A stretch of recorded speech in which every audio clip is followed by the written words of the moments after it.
Now give me the beat.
Good morning, good afternoon, good evening, good night. Welcome to the stream, guys. How we doing? Hope everybody's having a good day. Hope everybody's having a good weekend. Hello.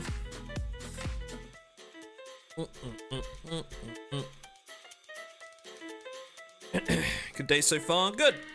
Good. See some familiar faces in chat. Welcome, guys. Thank you for hanging. Appreciate you. What's going on? Duck Sama. What up, Edward? What up, Camille? Welcome to the stream, dude. Right. So, what we're doing today, unless you've been living under a rock for the last month, or you are new and don't follow my stuff anyway, you will know that we've been working on a Stalker mod set for our server on the 1st of September, which is our Patreon server. There's a link in the description if you're interested.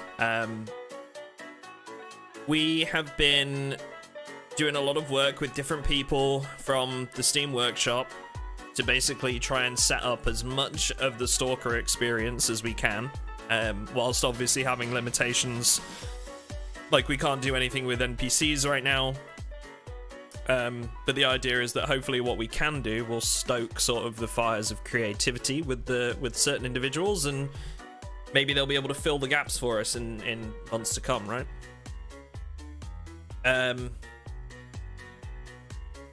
But we have everything from working vendors and traders to factions to faction HQs that we've set up manually.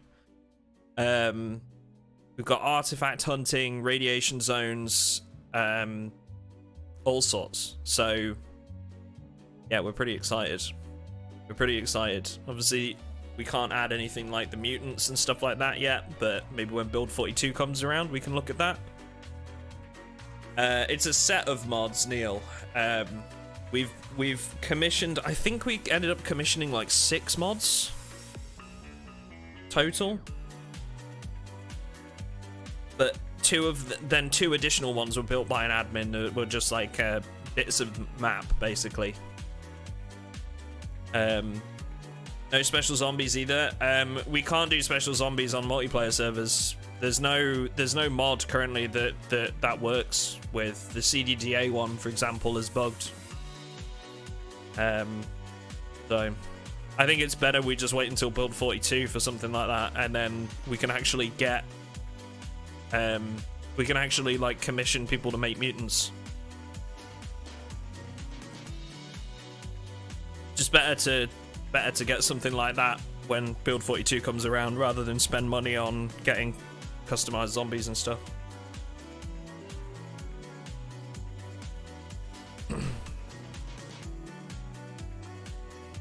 Mutants are in the Death Knell mod. The mod Death Knell mod is already adding in monsters. Interesting. Okay. Look. And so I'll have a look now. But I mean, like, you know, specific ones from Stalker. I don't know if that's... I've just searched Death Knell on the workshop. It's not one of those mods that aren't on the workshop, is it? It's a fun one, but still has work to do. Gotcha. Death Knell Day? Oh, it's Death Knell with 2 words, right? Gotcha. Oh, yeah, I see. Yeah, that's cool.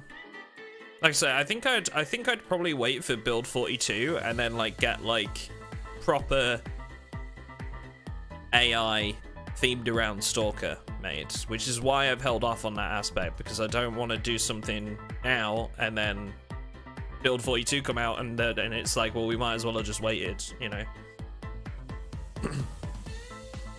Zacharias, thank you very much for the donation, man. Appreciate that.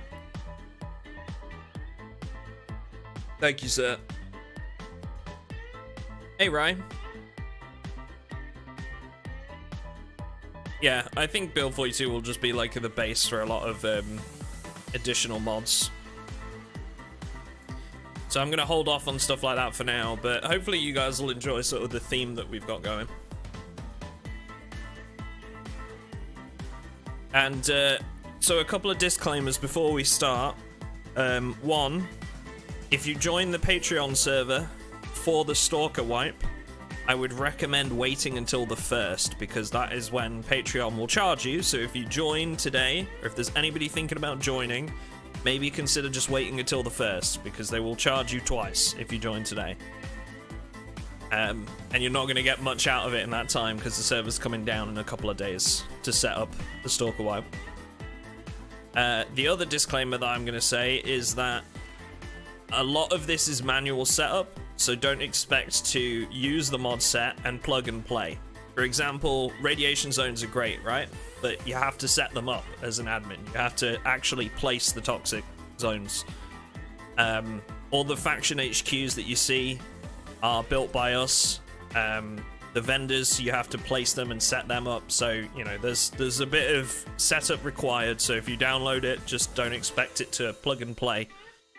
And that's my disclaimers before we get started. Hello, friends. Right, let's do it. Yeah, the brush tool made it a lot easier for us, that's for sure. That's for sure. Right, I'm going to change the music to something a bit more atmospheric. Go a bit louder. See how that feels. Further disclaimer, duck smells of feathers. Thanks, appreciate that. Right. Okay, so first mod, occupations. Stalker occupations. So here, put this one together for us. Who is the creator of the more simple traits mod? Also more I think there's another one which is like dynamic traits. But yeah, so we have all the factions in here. The only ones we don't have are Renegades, Unisig, and Sin. I don't know if here might want to add those in future, but for the purposes of our wipe, these are the only ones that we needed. Renegades, obviously, I don't think have a base in the game, so it didn't make much sense for us. So yeah. So we have 3 Stalkers, and you'll see that, like, basically each one that I select has different bonuses, just like any occupation in the game, right? So 3 Stalkers is 10 free points. They're basically our unemployed class, if you like. So if somebody is playing and they aren't that interested in Stalker, or they don't know much about it, 3 Stalkers is a good choice, right? Because they can at least get a bunch of points to spend. Military, +2 aiming, +2 reloading, 2 points to spend, and obviously your increase in XP for aiming and reloading. And they come with little like flavor text as well with each one that I've typed out from my knowledge of Stalker, and obviously a bit of the wiki as well. No Stalker armor is a thing. It has a mod type that causes zombies to be wearing the armor sometimes. Yeah, we've actually it might do that today, but we're going to be turning that off for our server. We're going to be running a slightly modified version, which stops zombies from spawning with it, in favor of basically only being able to buy it from the vendors. You will only be able to get your hands on Stalker gear from the vendors themselves, which encourages, you know, visiting the HQs, selling stuff, buying more equipment, that sort of thing. We're also running loot settings a lot lower. So a lot of the stuff people are going to need, they're going to need to visit the traders regularly to stock up, basically. Any chance Stalker gear could spawn in radiation zones? I mean, you could if you wanted to. There's nothing to stop you doing that. Won't be something that we add as part of our setup.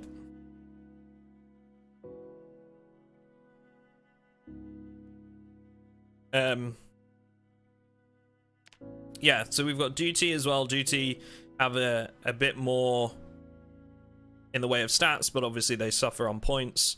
So we've got a point in aiming, 75% XP, +2 fitness, +1 strength. Wait till bigger stickers hears of this. Wait! Take him away! Oh, sir. No, no, I want him fighting rabid wild animals within a week. Edward, thank you very much for the gifted subs, man. I appreciate that. Thank you, thank you, thank you. Very kind of you, sir. Thank you, mate. Very, very kind. It's a great clip, yeah. I do like that one. Yeah, I mean, we could do it as like occasional admin things, yeah, for sure, Peacemaker. But that's something our admins will be doing, is adding like little unique events around the world. We always do that. So yeah, there will be things like that to find. The only difference really to the radiation zones is that it allows you to find artifacts inside of them, basically. More simple trades and the more simple trades overhaul. Gotcha. But isn't there like a dynamic version of the more simple traits? It's like vanilla and dynamic or something. Yeah, so freedom, I like this one. This is one of my personal favorites. Freedom actually gain 1 nimble, 1 sprinting, and drink for freedom, which is alcohol effect is less strong, and when drunk, reduces unhappiness and stress. Which I think perfectly sums up freedom, to be honest. And they get 4 points to spend too, which is a pretty decent amount. Mercenaries get the desensitized perk, which is massive. And I wanted to keep that one in because I thought a lot of people pick that in the default game. Nice. Yo, MoFG, thank you very much for the super chat, dude. That's amazing. Thank you very much, dude. It's very, very kind. Much appreciated, good sir. Nice. Yep.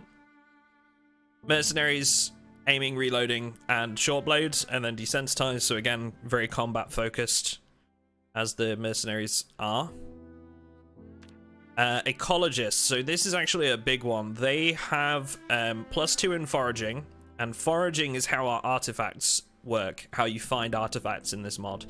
So, as long as you are in a radiation zone, and you have an echo detector, you can find artifacts. You will also need a gas mask to survive the radiation zone.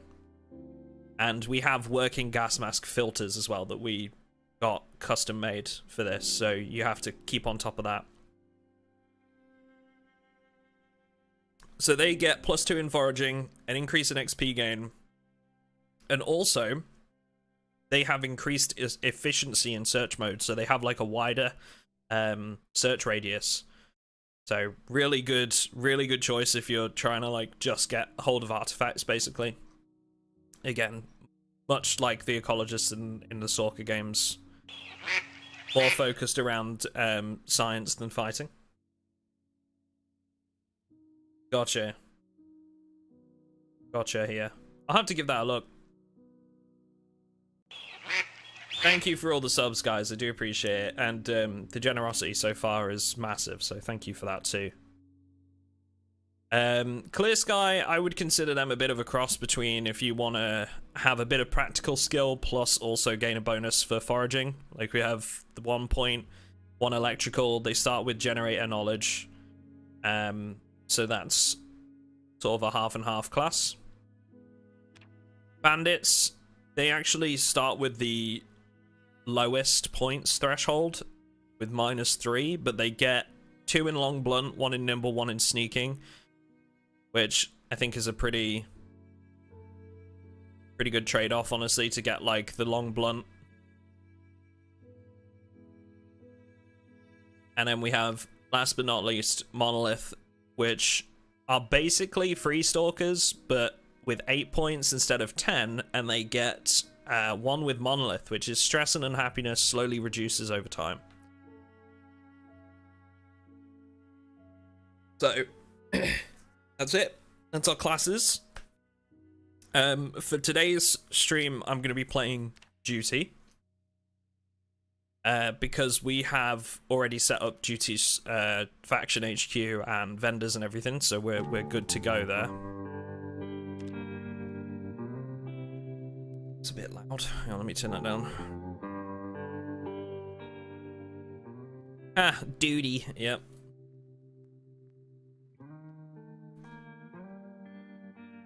Yeah, I like Monolith's trait, honestly.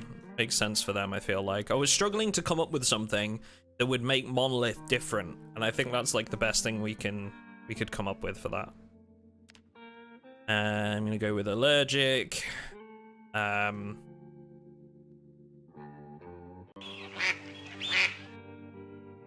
Maybe we go with like underweight. Possibly. I do kind of like going with underweight. Plus we do get the 1 fitness, so I think I'm gonna go with that. 18 points to spend. Fast reader. We're definitely gonna get fast learner. Is there one that adds any foraging? Mushroom picker. Increased chance to find mushrooms in search mode. +1 foraging, can identify poisonous foods. I think that's going to be our best one. Maybe. Unless there's another one. Don't think there is.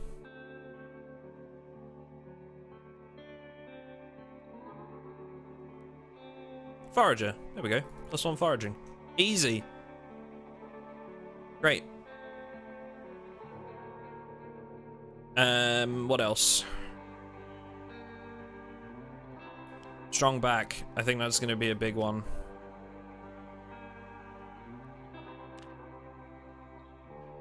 Goes especially well with duty as well, I would say. And then I think we'll take brave. And I think that might be it. Maybe I take sensitive digestion and then I can take a 3-pointer.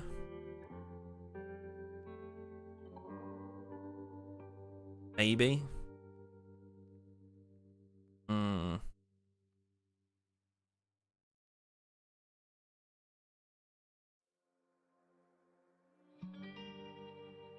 I think we get sensitive digestion and we take a 3-pointer. And I'm gonna go for accelerated metabolism, I think.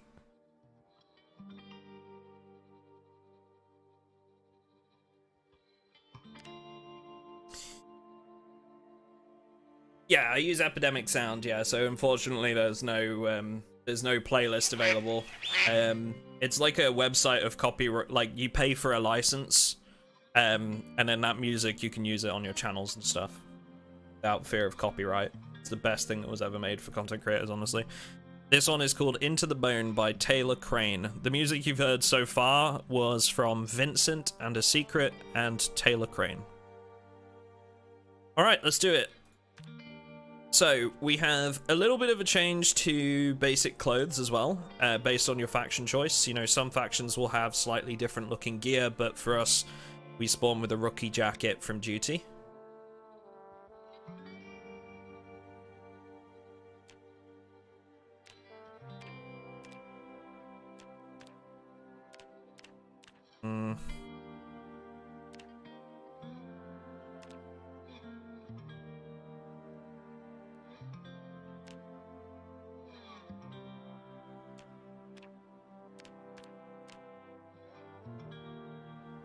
I'll do. We have like a bunch of hairstyles, don't we? So let's... What can we get?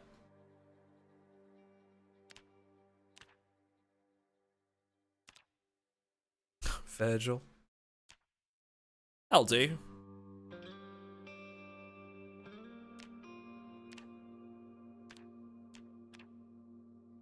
Sweet.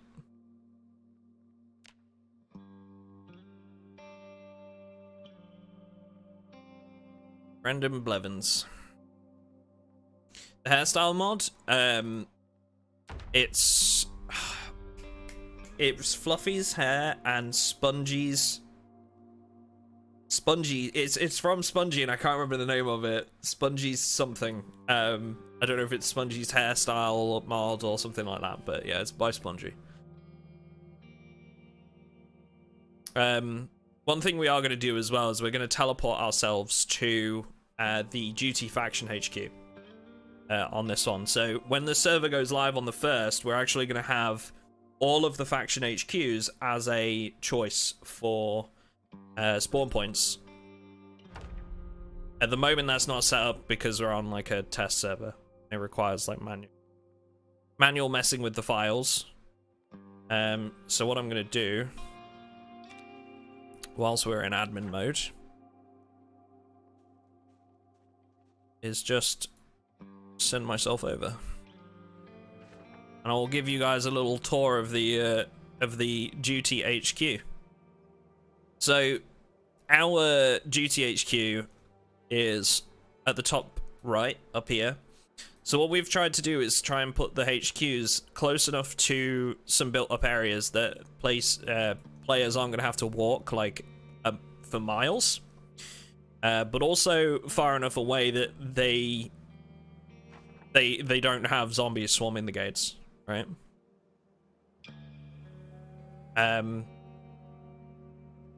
Oh, we've ripped the internals down to 0%, Galaxy. The outside is 100%, the internals are 0, but this is probably all going to be redesigned anyway on the when you guys see it. But this is just an example of what's possible, what we're able to build with the new brush tools. This building here was built by one of our admins called Simon. He's actually built this building in a map editor. So this was like plugged in via a mod. But all of this is hand built. The stands, we've got the firing range over here. We've got like a big exterior fence as well. This was all built with the brush tools last night. We spent about 3 hours building all of this and getting the vendors set up and everything. I don't see why not, Sophia. I mean, the problem is that none of this is here. This is just an empty area in the standard version of the game, right? Right, so let's show you a little bit of how the vendors work. So when we start, we're going to have players spawning with a certain amount of money, right? Just to show you where that is, you can see that here. On the info tab of your character, you have a wallet balance and also a withdraw button. So if I had money, for argument's sake, I'm going to spawn myself a few stacks of money, right? We go money, add 5, and each money item has a value, right? You can see how this all has like different values. I can drag them together to add them up. Nice and simple. We're going to change this currency as well to rubles when our server kicks off. For now it's dollars, but just imagine it's rubles, okay? We can drag this onto the button that says withdraw, and it'll change to deposit. Release, and that money's gone into my wallet. Fortunately, it hasn't updated. We did have this bug yesterday with money that was spawned in via an admin. So unfortunately, if you spawn it in via an admin, it doesn't seem to work. It's something we need to bug squash. But if we spawn ourselves an item and sell it, that works. It's weird. I don't know why it's doing that right now, but we will figure that out. So these are the traders. I can go to a trader and just right-click them. For now, they're mannequins. Obviously, when Build 42 comes out, hopefully we can wire this up to some kind of like actual NPC. But we go to him, shop at provisions, and all this on the right is what supplies he has available. So again, imagine this is rubles. There's a lot of numbers, I know. We have a restocking timer at the top right here, so you can see that, for example, this guy has 10 Cossacks vodkas, right? We can set a restock time of, say, 3 days, right? And every 3 days, that will restock to 10 items. Just for argument's sake. All these items are custom made. This is part of the Stalker odd selection that we had. Shark did our custom items. He's done a really good job with them. We've used like actual, you know, we've tried to make the models like the ones from Stalker.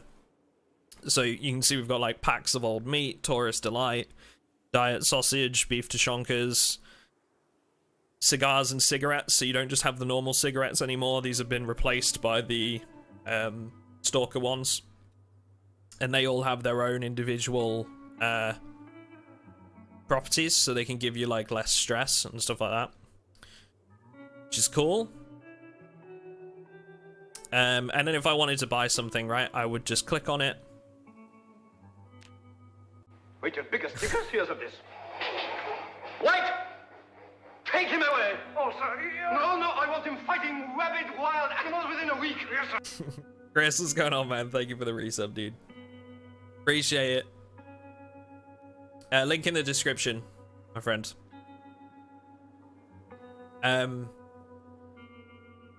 Yeah, so we can basically just pick what we want off this list, right? And it all adds up, gives us a little total down there. Nice and easy. What I'm gonna do is I'm actually gonna spawn myself some items that I know this or another vendor will buy. I'll show you the next one. So if I wander over to our medic, this is our medic store. There's a bunch of stuff that we can buy, right? But hidden in the background, in the management store option, you can see, for this is only available to admins, right? He also buys artifacts. So, at different values, right? So I can give this guy an artifact, and he'll buy it from me.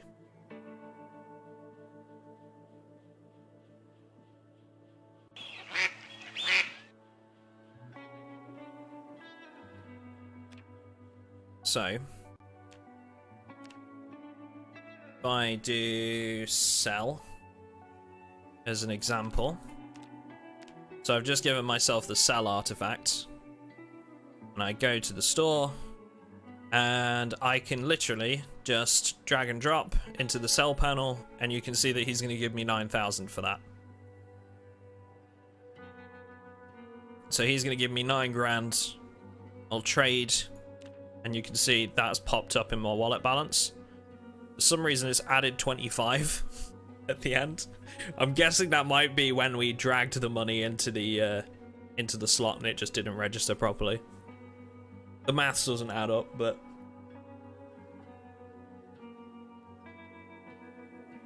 it's funny, Chuck, because we thought we sorted it yesterday, didn't we? Because we had this issue last night, and we thought we'd got it, and then it sort of fixed itself, and now it's doing it again. So I don't know.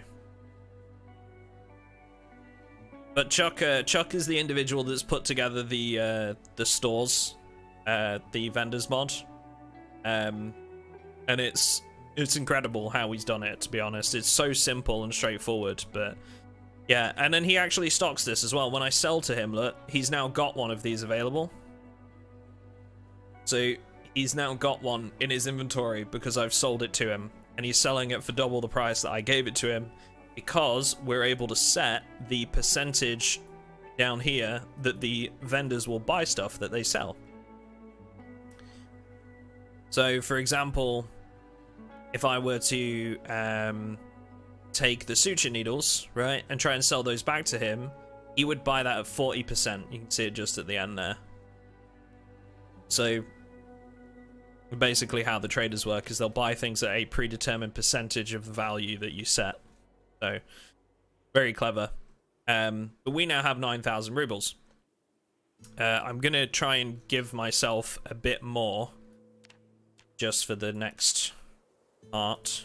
What I'm gonna show you. So we'll do another sell artifact and sell it to him.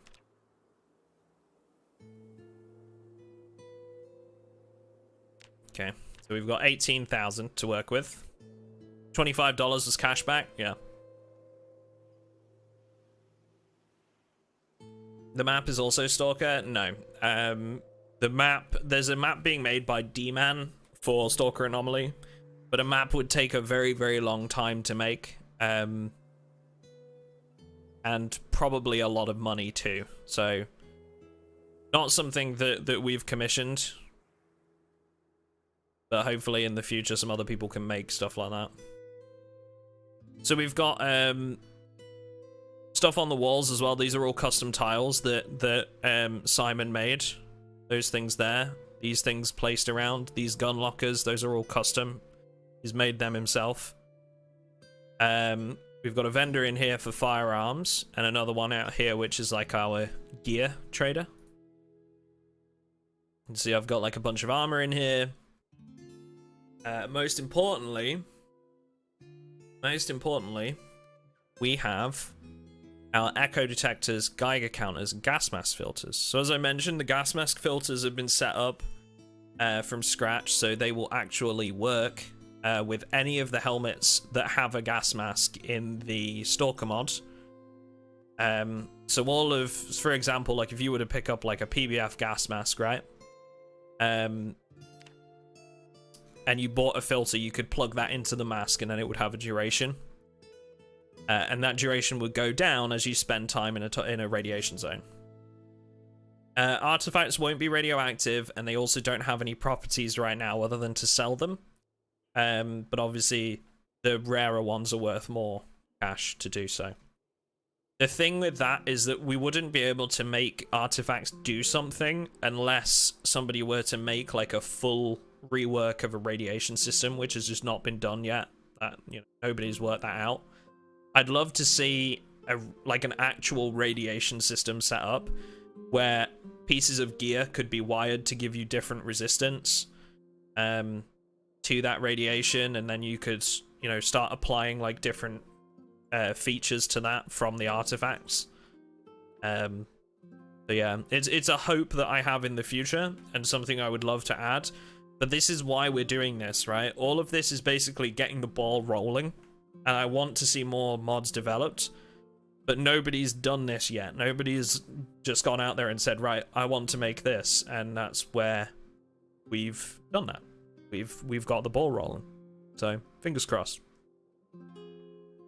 So I'm gonna take an echo detector from this guy, and I'm gonna grab.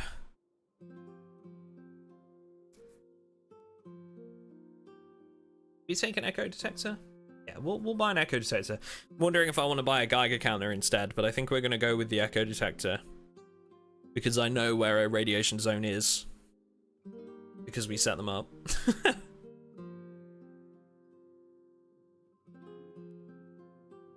The heat does that every so often as well. There's the vendor refreshing if you just sit there for too long. We'll like refresh. You can see we've got all the duty gear in here as well, like the exoskeleton, helmets. That's different clothes we can buy. So we're gonna get an echo detector. We're gonna have to wait for a mask. Buy one yet. And I'm gonna go to the weapons dealer. I was thinking about maybe buying a machete, but I can't do that yet. Don't have the money. Could in theory give myself the money, but we'll roll with it as we are. And I'm gonna go and buy myself a bottle of water as well. And then I can turn admin mode off and we'll just play. Wrong person.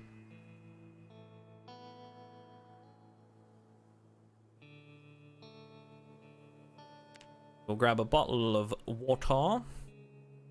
And get a diet sausage as well. Something to keep us going, alright? Sweet. No weapon stalker challenge. Can't forget the unlimited nuts and bolts to throw.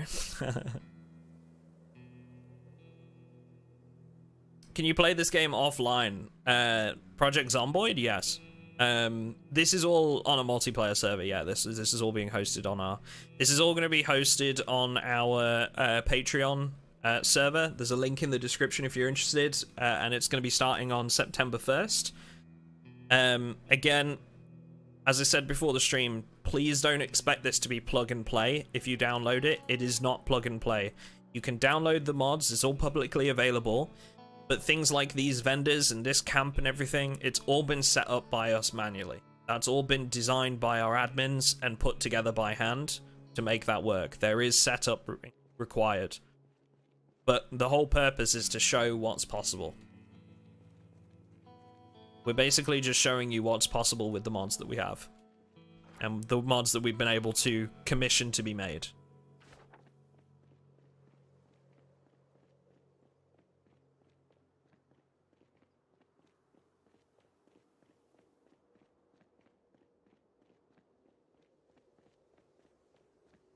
We were thinking about doing different types of detectors, but we've stuck with the echo detector for now. Stubbs the Zombies mod, dude. Stubbs the Zombie was an amazing game. Yeah, we've stuck with the one for now.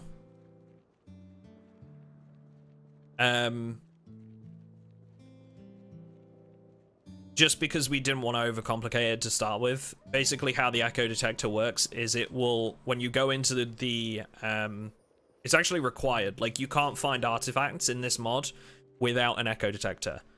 So it's hooked up to the foraging system. You need to be within a radiation zone. I'll grab this. You need to be in a radiation zone. And they will kill you if you don't have a gas mask too, with a working filter. Slowly but surely. And you need an echo detector. Providing you have one of those, you can use the foraging function, and you will find artifacts, or have a chance of finding them. The echo detector will bleep at you when you're close to an artifact, as well, just as a little bit of flavor. And also we've created a Geiger counter item that will obviously make the appropriate sound when you first walk into a toxic or a radiation zone. I believe they can be crafted too. So if I just go Mega. Yeah. Right. Build? I thought we could build those. Oh, I might need the knowledge. It's hooked up to a magazine, that's why. I remember. I'm gonna need the knowledge to make it.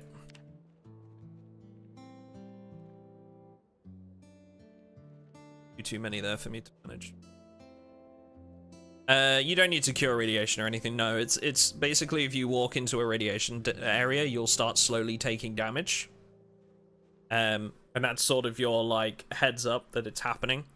What I'd like to do is maybe get a Moodle added.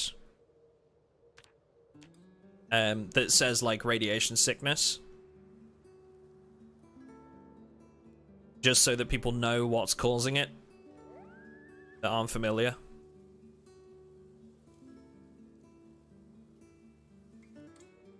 Just gonna do some foraging on our way. Zombies do not wield guns, no. We haven't made any edits to zombies. I'm not messing. I don't want to commission anything to do with AI and NPCs until Build 42 comes out, because I just think it would be 10 times easier to get something like that working. Unknown mushroom. So we can actually make Stalker stims. There was already a Stalker stims mod made by Soulfilcher, who is the guy that made our radiation zones and gas masks and stuff.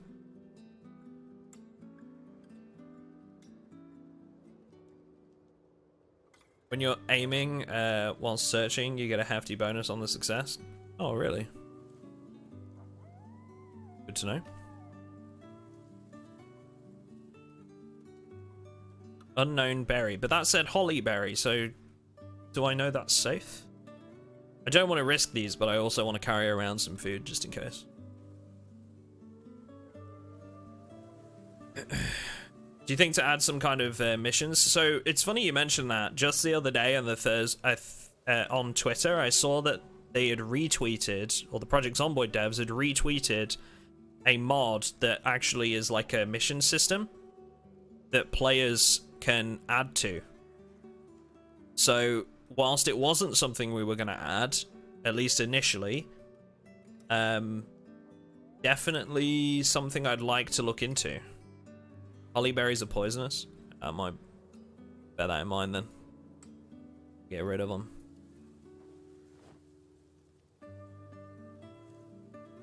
Found a cockroach.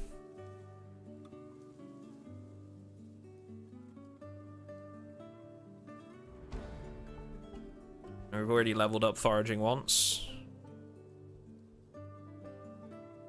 Found an acorn.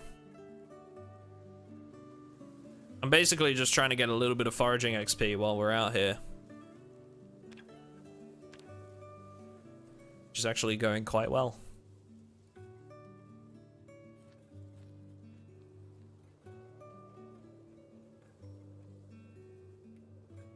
Like a bounty board? Sort of, yeah, Chuck. So the way it works in Stalker is that you can basically go up to anybody. And there's a chance, and you say, like, have you got any work?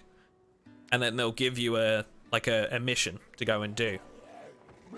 So I mean, if you're interested in developing it further, we could potentially look at hooking it up to the traders. Because the traders are the ones that primarily have missions for you in Stalker. I mean, we could look into it. You're up for it. It's like a future update. But that might be a really complicated thing to actually put together.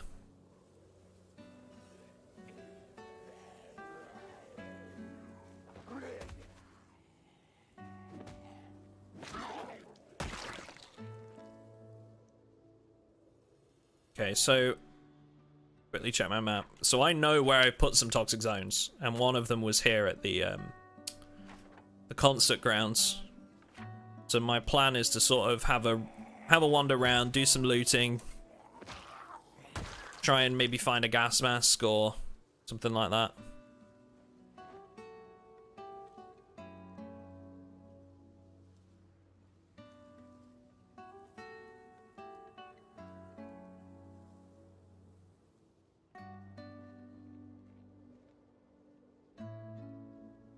Zombie has a gun. Also, quite a few zombies down here.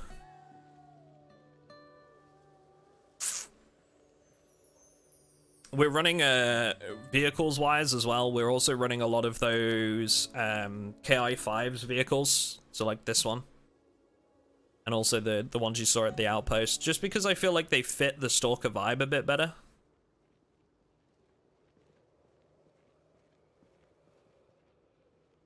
KI-5 stuff is very sort of like gritty, I feel like.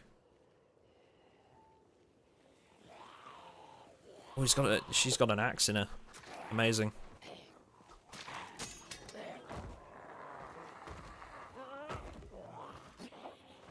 Damn it. Look, I'm gonna need you all to fall over. Stand on top of one of them. Okay.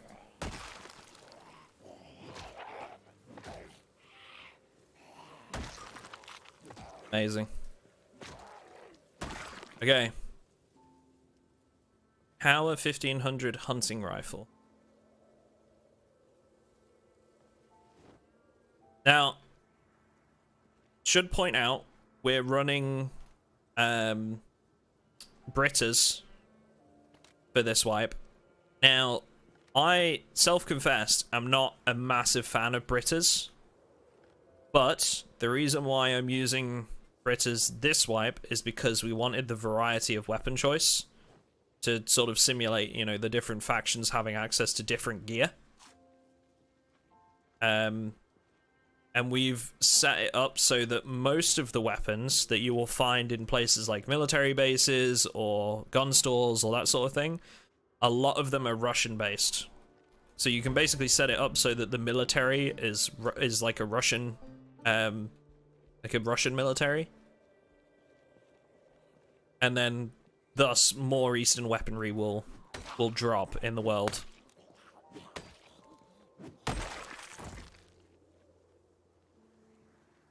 So mercenaries will have like yeah, exactly. So the mercenaries, when you go to their traders, will likely have more Western stuff. Exactly. Whereas if you were to go to the duty vendor, like what we had just there, you know, the eagle-eyed amongst you would have probably noticed that most of those weapons they were selling were all Eastern variety, right? With a couple of exceptions. Mostly AKs, SVDs, SV98s, you know, that sort of thing.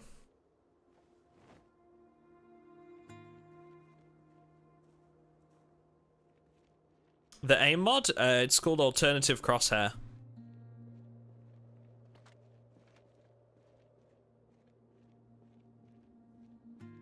It doesn't change the way that that the aiming works. But it's like purely cosmetic, but it's nice. I prefer looking at it like this, you know? The nice little immersion thing.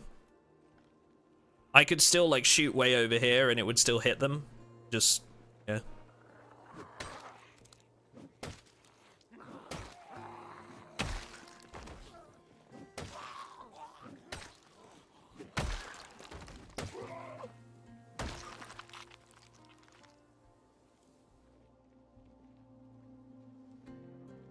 What up, Cristiano? How you doing?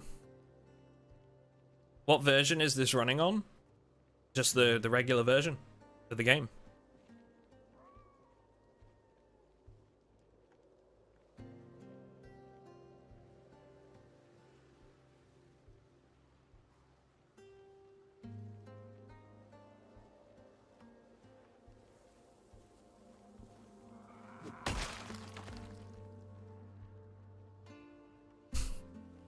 Knew you'd find a negative in there somewhere, Galaxy.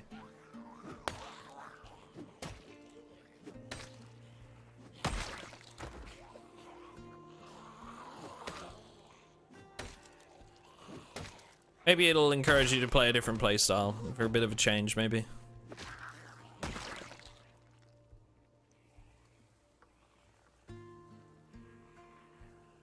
Played Zero Sievert. If not, you should look into it. I have looked into it. I've not played it, but it looks cool. I don't know what the name means at all. Like every time I look at it, I'm like, man, that's a really weird name. But it looks good. I would probably give it a try, yeah. They did a couple of sponsors, and I did hit them up about it, but they weren't taking any on anybody fresh at the time. So I definitely want to check it out, but I think I'll probably just wait until full release unless we get a sponsor for it.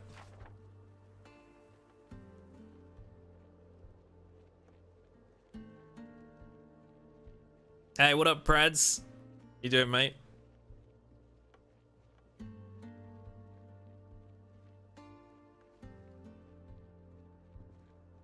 I love your accent, thank you.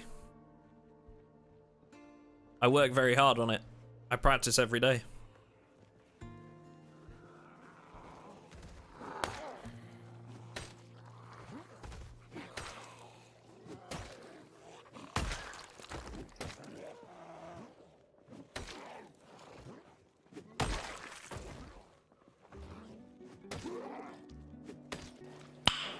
Nice.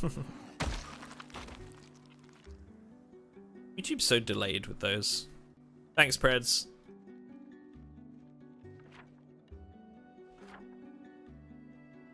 I'm hoping I can get down here and maybe find a gas mask. Don't know if we actually will.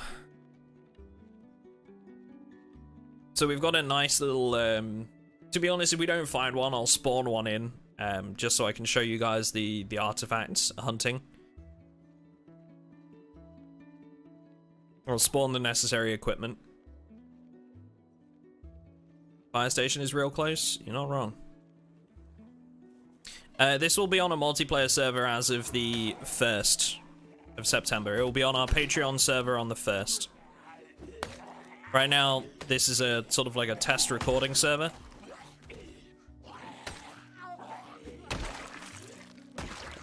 And we're just doing some necessary investigations and potential bug squashing and stuff like that. Giving you guys a look at how the mod setup will work. Hey, what up, Shark? How you doing, mate? Is this the Stalker server I keep hearing about? No, I don't know what you mean. You get that idea. So Shark was the the gentleman that modeled all of the artifacts and also the food and miscellaneous items that you'll be seeing today as well. If you want to ask him anything, feel free.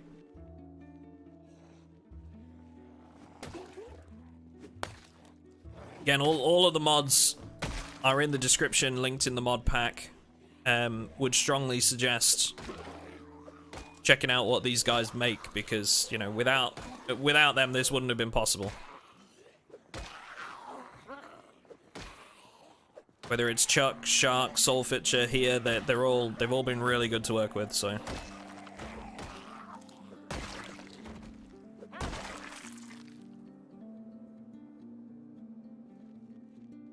I do have one shot in this rifle. Oh no, I don't. I have 4. What is a 3006 SPRG round? I feel like that's going to be a lot higher caliber than what I want. Probably make a whole bunch of noise.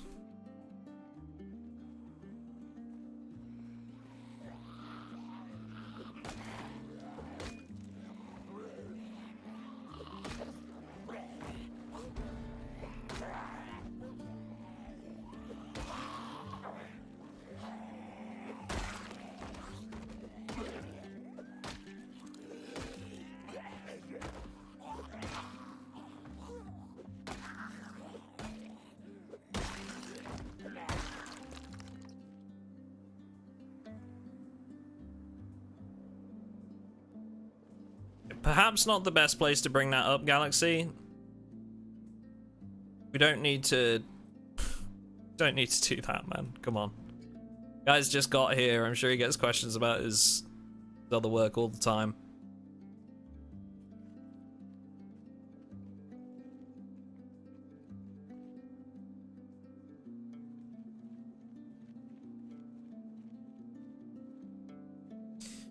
Where can I donate directly to you?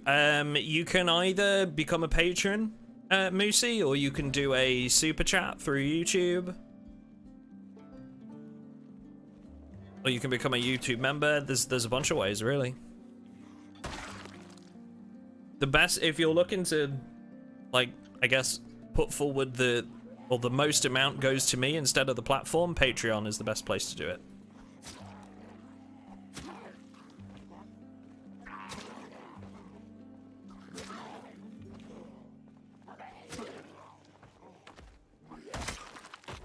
And you'll get access to the Patreon server as well, which is always good.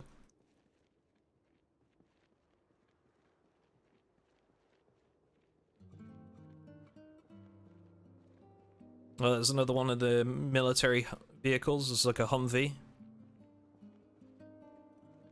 Okay, so this is where I was hoping to get to, because I was thinking if we can get in here, then maybe I can find some, like, construction equipment. Whereabouts is the fire station from where we are right now?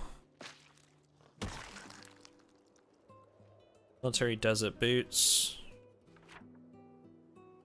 Hey, no worries, Shark. Have a good one, mate. I think it's this one? Or maybe it's down here. I don't know.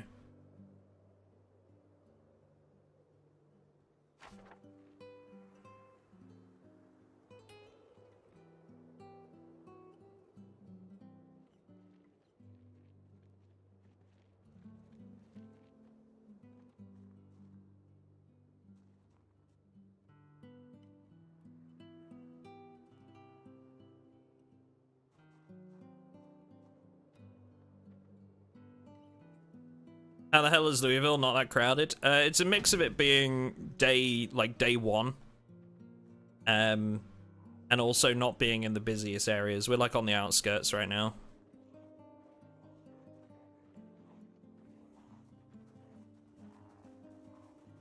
We're literally, I mean, this is as far east as Louisville goes, so.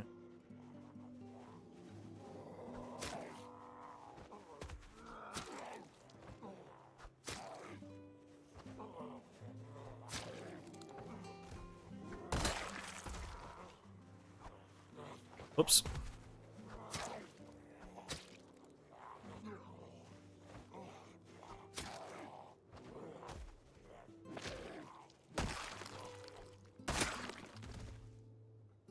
I'm gonna trash this knife in no time at this rate.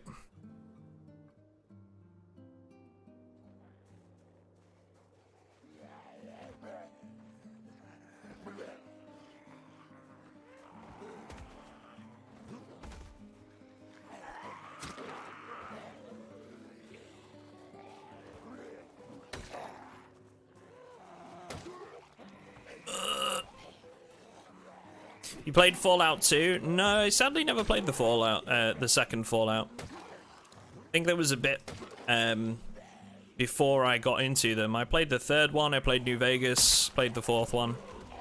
Never played the second one. Wasn't that still when they were like, they were more like isometric top-down RPG sort of style? If I remember rightly.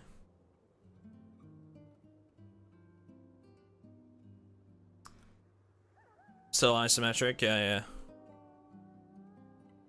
Where is this a Stalker? So we have... There's a full mod pack in the link in the description, but we have working factions from the Stalker games. We have vendors and trading. We have faction HQs set up. We have artifacts that can be found via the foraging system. We have radiation zones. We've got all the Stalker clothing and armor. So yeah, there's quite a bit of the Stalker experience in here. Obviously, we're limited with NPCs right now, but hopefully when we get around to build 42, we can commission some NPC mods and get those set up.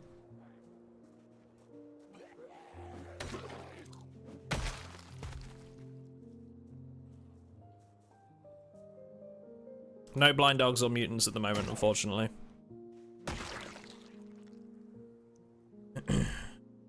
Oh fuck. Jesus Christ. I could have done without that. Might have to try and do a loop here. Custom map or just a vanilla map with more overgrowth? It's so we've got a few map extensions on here. We've got Raven Creek, Blackwood, Rabbit Hash, Ekron, and Fort Redstone.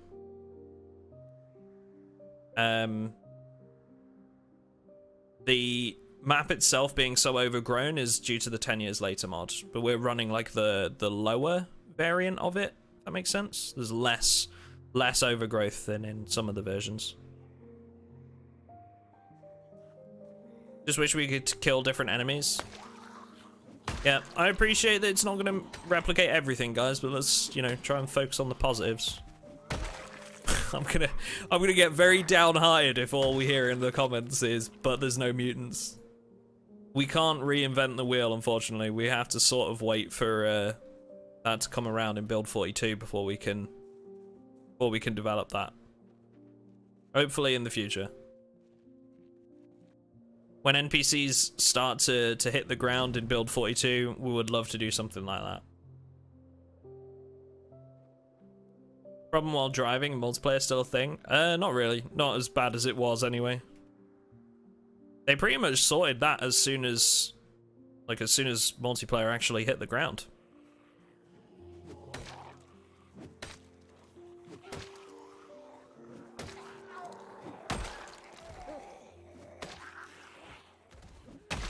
Really depends on several things, you know, how much is going on in the area, what kind of server it is,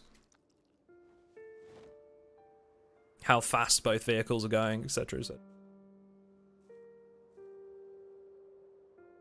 With the random zombies mod, you can get mutants. Brutes are basically a chimera. If you're referring to the CDDA zombies, it's bugged in multiplayer. It doesn't work properly.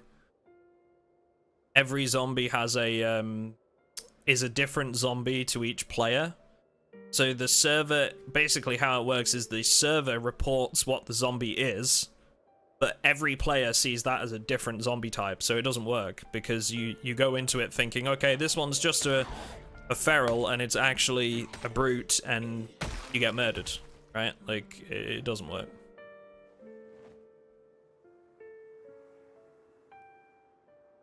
It's all about... This whole thing we're doing is basically about getting the ball rolling, stoking the fires, before build 42 comes along. And then when build 42 comes along, hopefully we can fill a lot of those gaps, or other people will do that.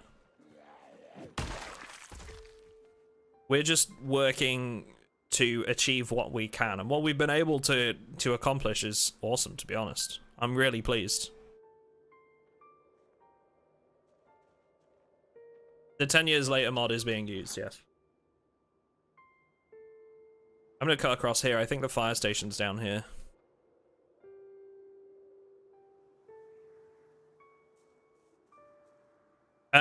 Problem with sound mods, Mackers, is that if you run sound mods on a multiplayer server, everybody needs to tamper with their files individually. There's no sound mod that is a plug and play right now. Like running the music stuff, you have to actually go into your files if you run that in a multiplayer server. Every player has to. There's a reason why some of the stuff you might be thinking of hasn't been done yet. Let's just say that. And Rome wasn't built in a day. Yeah, absolutely.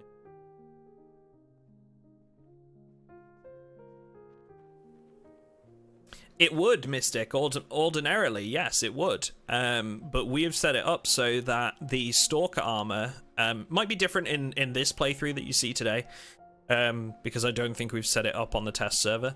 But on our actual Patreon server, you won't be able to find Stalker armor on zombies. You'll have to buy it from traders for actual currency. So you can't just acquire it. You have to do the work. Just like in Stalker. You have to do the work for it. If you want armor and stuff like that. The whole setup is very much focused around the traders. You know, hunting for artifacts. There's no real use to the artifacts right now other than to sell them. But they sell for a lot of currency.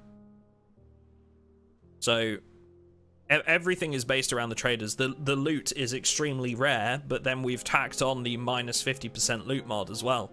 So it's even harsher because you can go to the traders and buy what you need. You know? So everything is focused around the traders in its wipe. You know, if I were to show you like the military surplus store, for example, there's not much in it. There's really not that much there. You will be able to get your hands on a weapon out in the world. Like there's no doubt about it. You can get yourself hands on a weapon. That's not really a problem. I mean, you saw how quick we've managed to get hold of something. But if you're looking to like stock up on ammo, magazines, stuff like that, even hitting gun ranges and police stations, you might not be able to get what you're after. Your best bet is to make money and then buy it.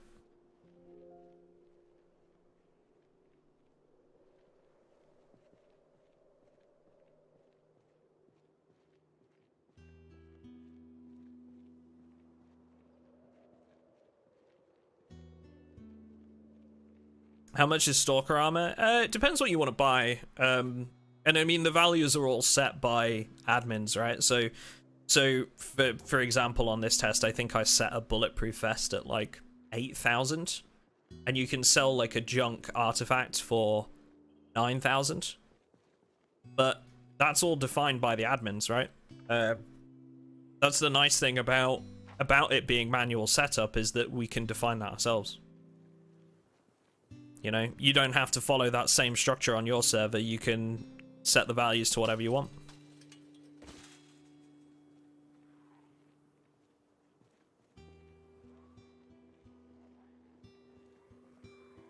Oh, fuck me. Ooh. Okay. Nobody panic, chat.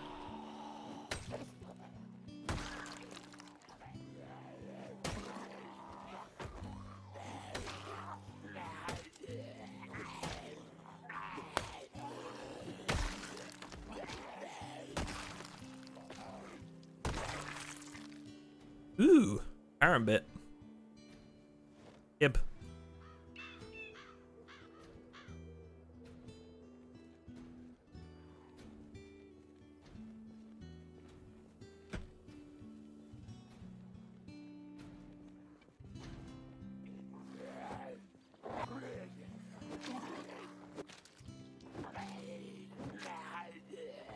This knife is doo-doo.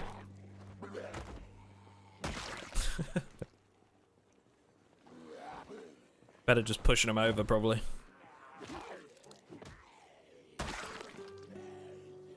Hello.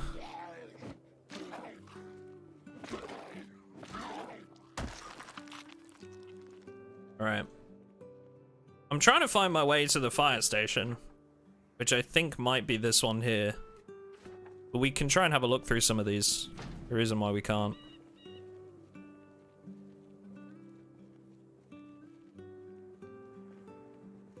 Again, artifacts won't have stats right now, because in order for artifacts to have stats, we would need to find some way of making radiation systems, toxic systems, electrical systems,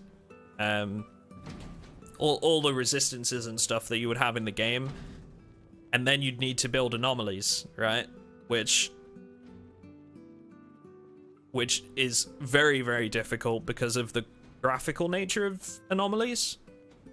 I'd definitely like to get them in. And something that I would really like to work on eventually.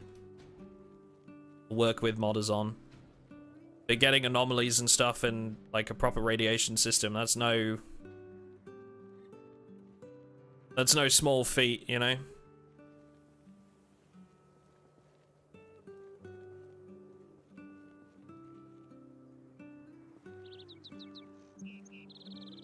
How would radiation work? So radiation in Stalker is like you have like a bar, if you like, of radiation buildup, and it's all judged by MSV. It's like a value called MSV. I don't know what that stands for. I'm no expert. But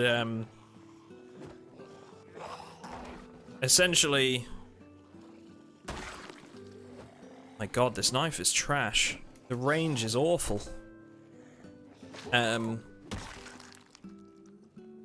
Essentially, you build up radiation gradually, but then each piece of armor you find in Stalker has different resistances to different sorts of things. Micro sieverts? Okay, there you go.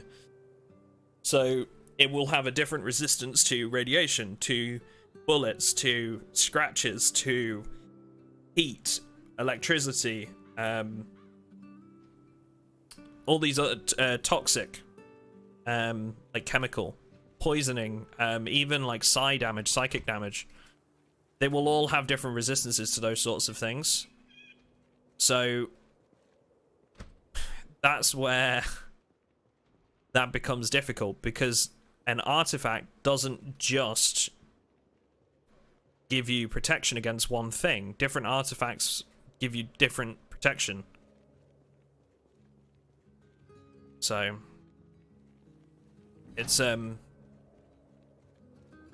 it would be a whole system that we'd need to build, which would take a lot of work. Not something I'm against. Would just be a lot of work. We'd have to build a radiation bar, but we'd have to build like loads of other different stats as well.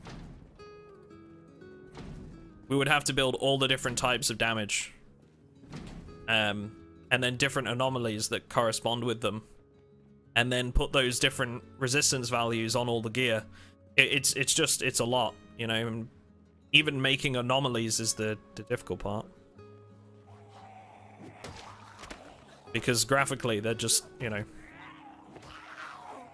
anomalies in Stalker. A lot of them are just distortions in the air. They're just like little wavy particle things. And I don't know how you would replicate that in Project Zomboid.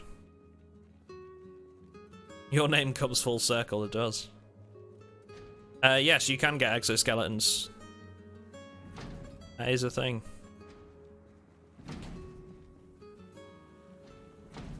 And the nice thing about the exoskeletons as well is that they replace backpacks.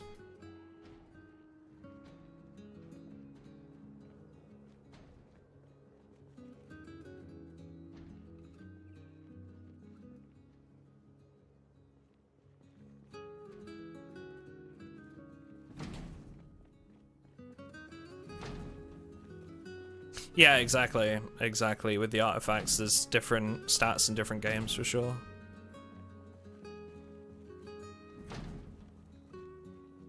Bullet resistance isn't a trouble. They've already got that in the game right now for vests and things like that, so that wouldn't be the problem. The problem would more be, like I say, related to the different types of damage and then making the anomalies to actually make that damage make sense, right? What's the point in having toxic resistance if you don't have any anomalies that actually do toxic damage? And thus, what's the point in having an artifact that can be used to give you toxic resistance? So that's why we've stuck to just the artifacts basically are just items that can be sold right now.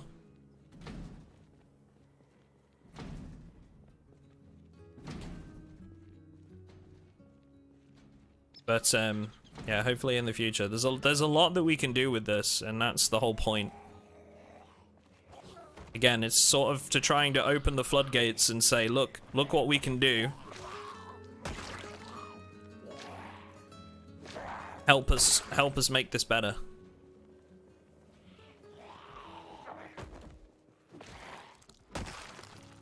Okay. I think what we're gonna do is we're gonna try and find a weapon, and then we're gonna go on an artifact hunt.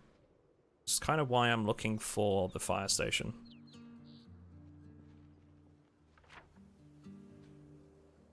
I think it's that one. I'm gonna try and make my way down there.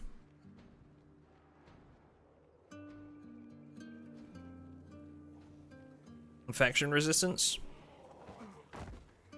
I'm not changing anything real with regards to zombie infection. Personally. I think that's a very core part of Project Zomboid.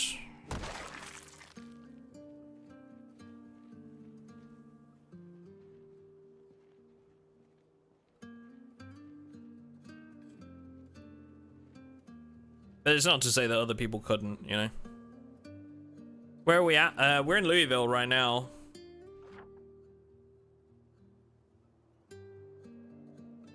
That might be on account of us having some strength chance. We, if you remember, the duty faction comes with +1 level in strength.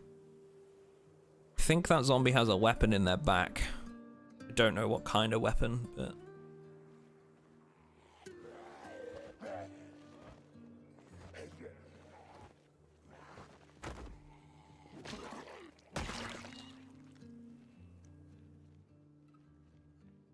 What up, RF? Yeah, that's what we're going for. The fire station. That's what I'm headed towards. We're gonna try and get in the fire station. Maybe see if we can get our hands on a gas mask and a weapon, and then go artifact hunting. Because there's a toxic zone that I've placed, or a radiation zone, whatever you want to call them, around the concert area.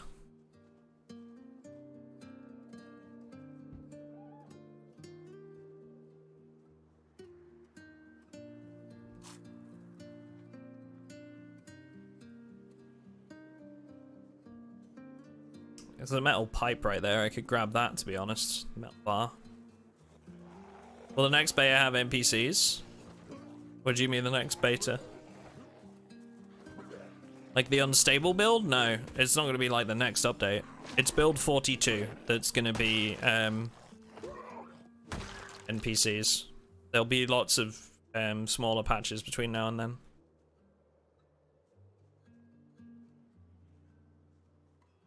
You could make some artifacts, give more strength or fitness. Yeah, absolutely. More carry weight. Stuff like that is absolutely things we could do. It's more the it's less the artifacts giving you stats and more building the functions around that, right? Like I say, the anomalies.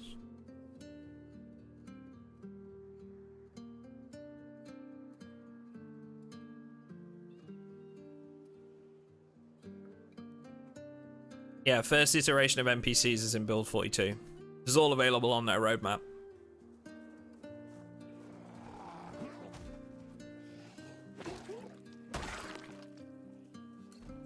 Which I think they need to make more of a big deal about, personally. Because lots of people don't even know it exists.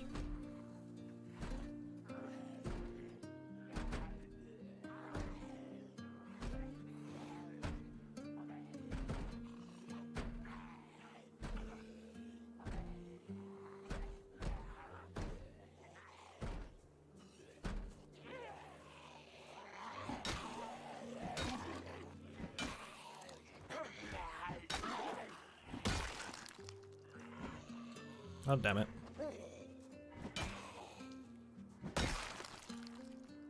Holster. Nice. Let's keep pushing. To try and get to that fire station. I think it's just here. Probably cut around the back of this building. Not to get noticed by these ones.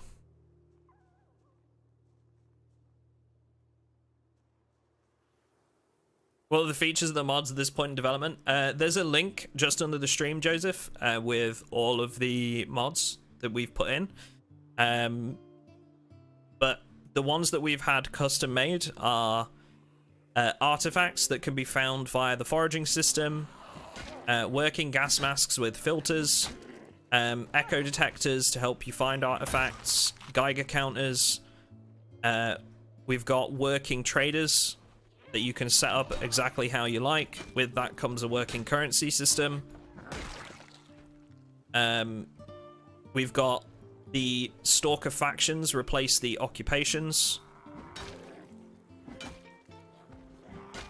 With, like, obviously with their own benefits and stuff like that.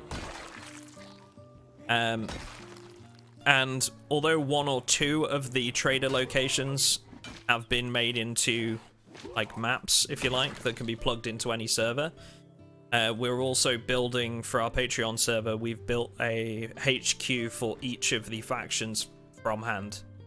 Like, by hand, manually.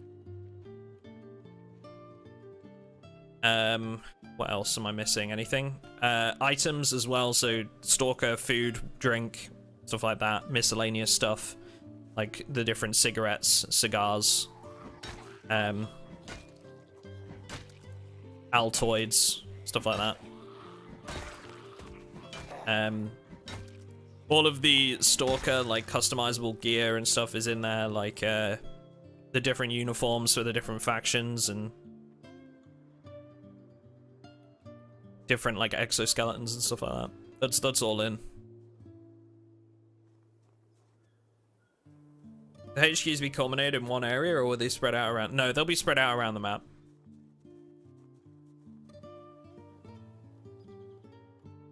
And we're going to wire it up because we're a PvE server. We're going to be wiring it up so that anybody can spawn at any faction HQ. They can also choose to spawn on the regular spawns as well, just, you know, all of the normal towns. It's up to them. But if you were hosting a PvP server, there's no reason why you couldn't allow some faction members to spawn at some locations and others to not spawn there. So you'd have that, like, faction rivalry part of it.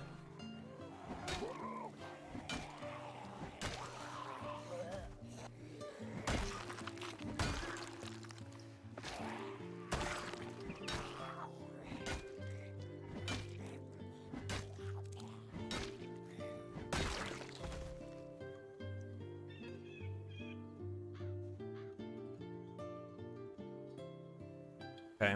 This is the fire station, I think.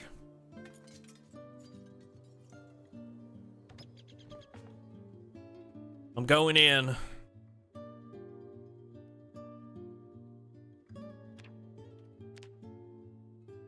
Can players add to HQs like Extreme Fortress Makeover Kentucky Edition? Players can't add to the HQs, no.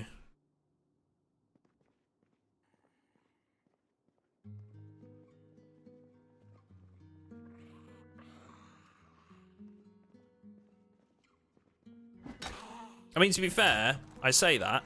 There's no reason they couldn't. I hadn't thought about that, to be honest. I mean, obviously, like, from an admin perspective, we would rather they didn't, because we put a lot of work into making them look a particular way. There's no... The problem we have is that right now there's no function in the game to sort of restrict zombies from entering an area. That's something I'd really like to do. I'd really like to be able to define to the zombies, like, hey, this is an area that you're not going to enter. So all we can really do is nice axe, is we've basically made it so that, like, we remove all of the zombies in that area. and they shouldn't migrate to those locations unless they're already in said tile. But we're not sure how reliable that's going to be. So we might have to go around doing some cleanup of zombies every so often, but... This is online, this is a multiplayer server, but we're on it's a test server, so nobody else is going to be playing on this with us today. But it's going to be on our Patreon server as of the 1st of September.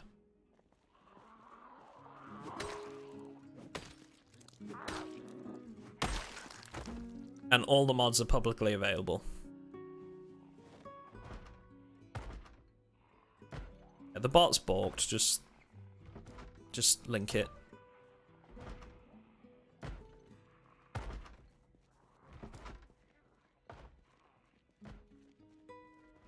This is Louisville Fire Station. Oh. That. It's all weapons. Gun case. Okay, we have a gun in here. What do we got? Romanian MD65 with extended stock. Okay. I'll take that over a hunting rifle. Also 4G shotgun shells. 4-gauge shotgun shells. I'm gonna take those because the trader at the duty stronghold sells what are they called?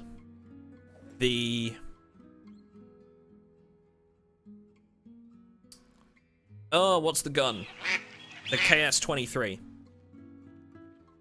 He sells a KS-23. So we can use those with the 4-gauge shotgun shells. That'd be a cool gun to get ourselves. We'll take those shotgun rounds for now. What I'd really like to find is a gas mask. If we don't find one, we might just spawn one in because I really want to show you guys the artifact hunting for obvious reasons.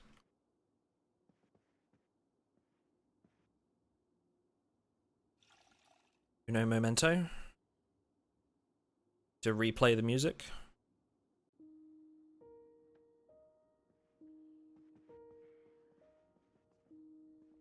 What does this mod do? You'd have to be more specific. We commissioned 6 of them. There's links in the description to every single one. I am going to be doing a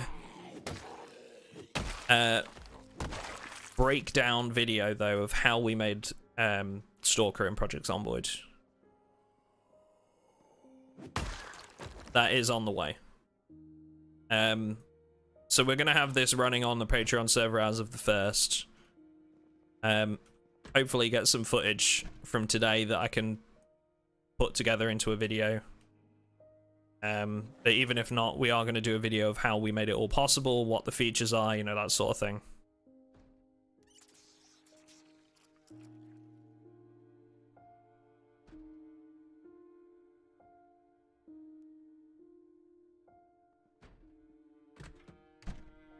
The radiation zones can't instantly kill you. Your health starts to slowly decline.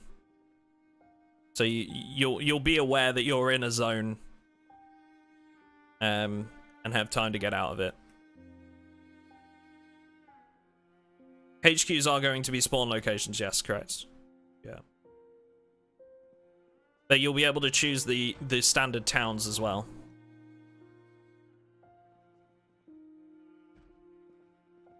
It's basically up to the players, and any of the ones that are a bit further out from civilization, we're going to put like a little bit of a disclaimer warning in there to players that, you know, it is a bit of a walk, and that they might want to prepare accordingly. Because players will all start with a certain amount of currency, so they'll be able to buy themselves, like, you know, if they're a little bit further out, they'll be able to buy themselves like a bottle of water and a couple of food items, you know, to just keep them going. Like the mercenary base is like way out west on the map. It's not too far from Ekron and Riverside, but it is a bit of a walk. And the areas like nearby to it aren't exactly big. We do have the PDAs, yes. They don't do anything. It is just flavor, but every single player has a PDA.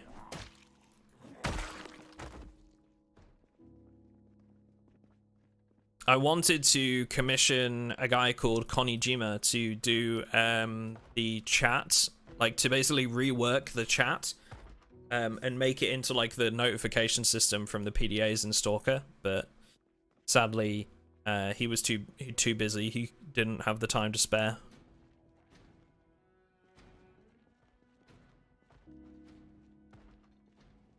Oh, there's another section. I didn't know that. What do you trade at the trader? Money? Money, items, yeah. So it's, you basically sell things for currency and then buy things for currency. So if I go to my info tab, you can see I have a wallet balance here. So I have 3,725 right now. And I can use that at traders to buy items. Admins can set the value of any item. Also set the value of what the trader will buy that item for. So like 40% of the value he sells it at. You can set how often you'd like those traders to restock and how many items they actually have in stock at any given time as well.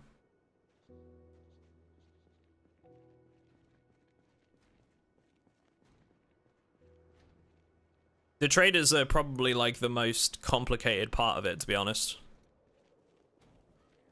And Chuck's done a really good job.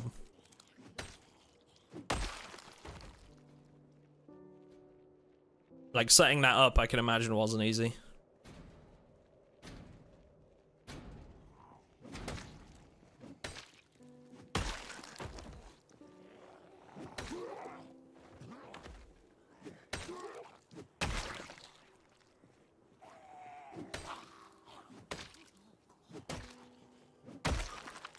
One thing that I would also like all players to spawn with, which I haven't done yet and will be live on the server, is they will spawn with an armband and also a patch of the faction associated to their faction choice when they started. We should be able to make that possible, which will be cool, so that they can run, you know, they can basically have like a duty patch on their arm. My case. And we're also going to add them to zombie drop loot pools, so you can collect patches from dead zombies and sell them to vendors. You won't sell them for a lot, just like in the Stalker game, but you know, gather enough and you know, just gather them up in bulk.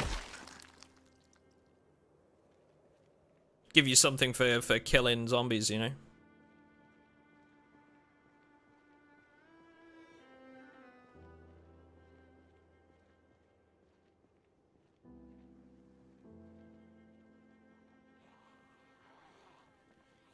Yeah, so Patreon's a monthly subscription. All of the mods are going to be public, so, you know, people can set up their own servers using the mods, by all means.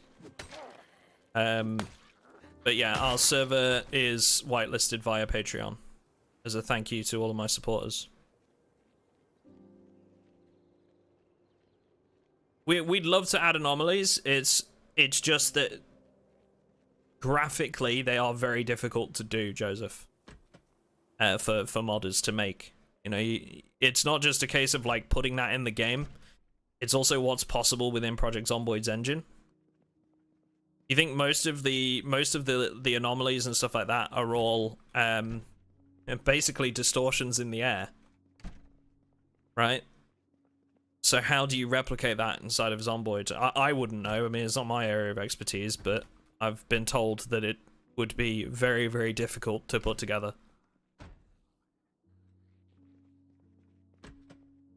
No, not all of them. Some of them do.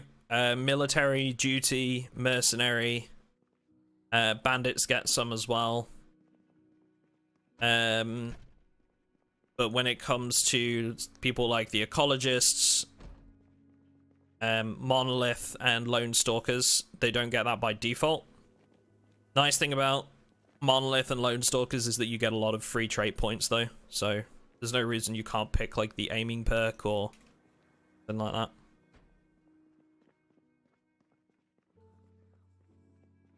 Distortions that kill you, indeed. We have a mod in called Anomalous Storm, Joseph, that adds every, like, between, so you can set a minimum and maximum, right? But between a certain amount of days, there is a chance for there to be an anomalous storm, which is marked by red rain. When it starts to rain red, seek shelter inside, otherwise you are gonna die, basically. And then an anomalous storm starts. So we do have some weather conditions. I'm gonna speak to Soul Filter about maybe broadening that a little bit into other weather conditions as well.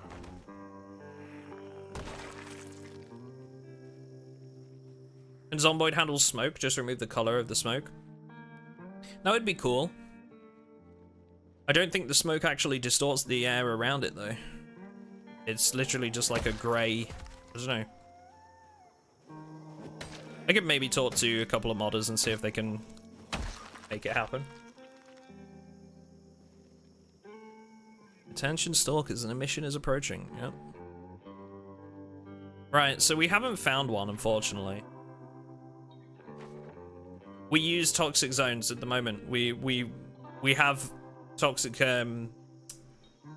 We got a special we commissioned a special version of toxic zones to make radiation areas with working gas masks and filters, which also work with all of the Stalker armor from the Stalker armor pack. So every item in the Stalker armor pack that has a gas mask attached to it works with that mod, and you need to plug a filter in for it to work. We have that set up. It's just anomalies that we don't have.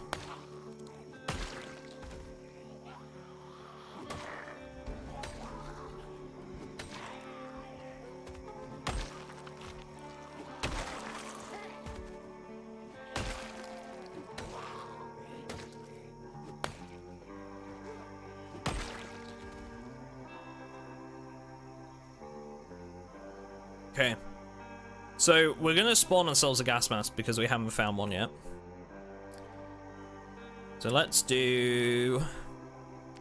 Nice thing about... this would be a nice chance, actually, to test the default gas masks. So, we should be able to change these. Oh, this is the authentic Z one. Hang on. We need the base game one. Might need to raise that with Soul Filter as well if there's two gas masks, one from Authentic Z. We should, here we go, convert gas mask. So we can turn that into a Stalker item. Wear that. So we've now got that on our character. I can remove the filter. And then it turns into a gas mask with no filter. As you can see. We can also see the remaining duration of the gas mask filter there. I can then put that back in. Re-equip the mask. And you can see we've still got the filter duration there as well.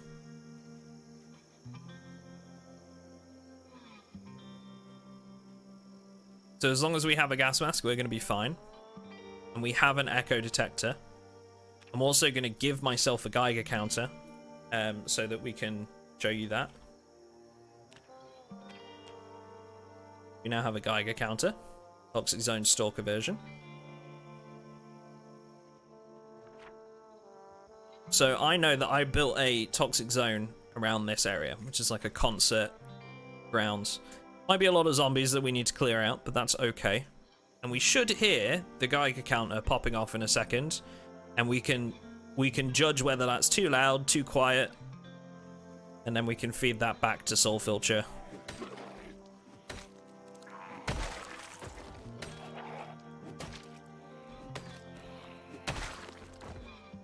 Gonna have a lot of clearance to do though.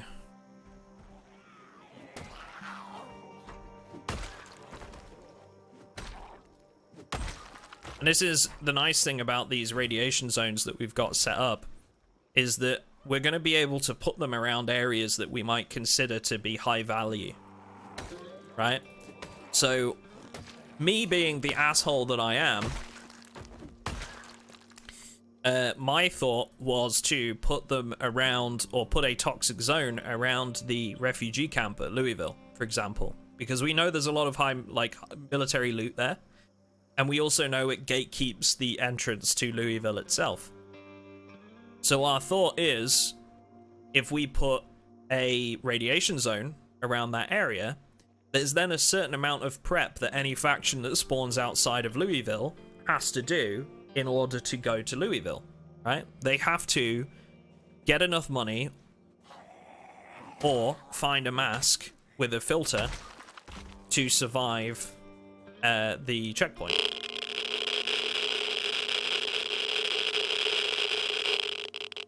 Okay.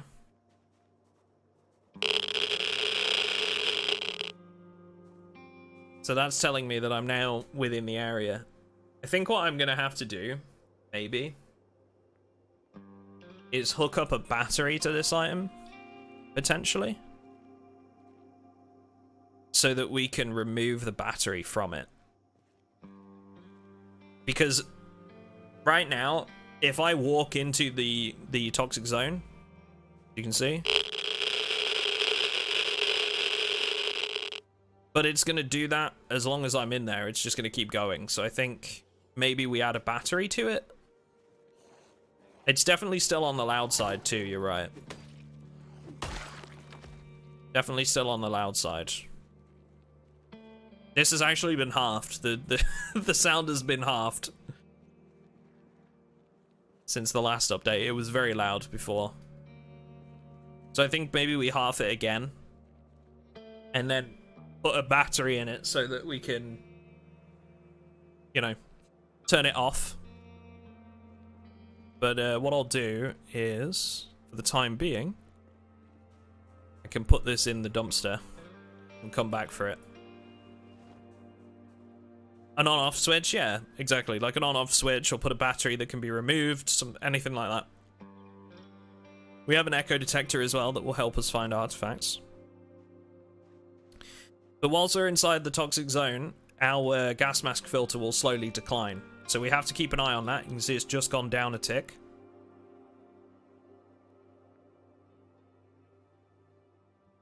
Okay. And whilst I'm in this area, I can forage. Is there nothing here? Oh, I hate that. We might still be able to find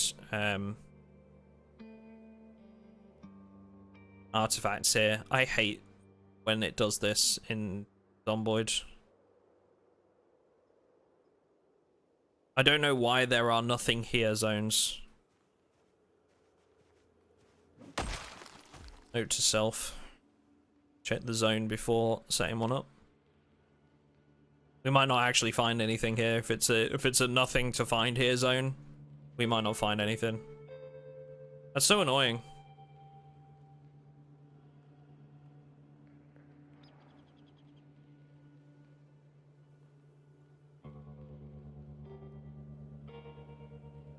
Yeah, like I've said, full radiation system, definitely something we want to do. Very, very, very, very complex, and has a bunch of associated systems. So not something we can just add because we want to, unfortunately. I would love to do it. It's just gonna take a long time to actually get something like that working.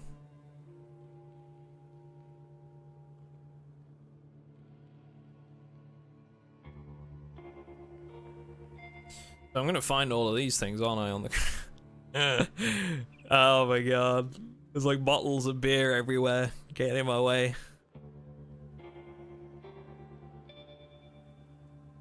I'm probably gonna go to a different zone, to be honest, because I know I've set one up elsewhere.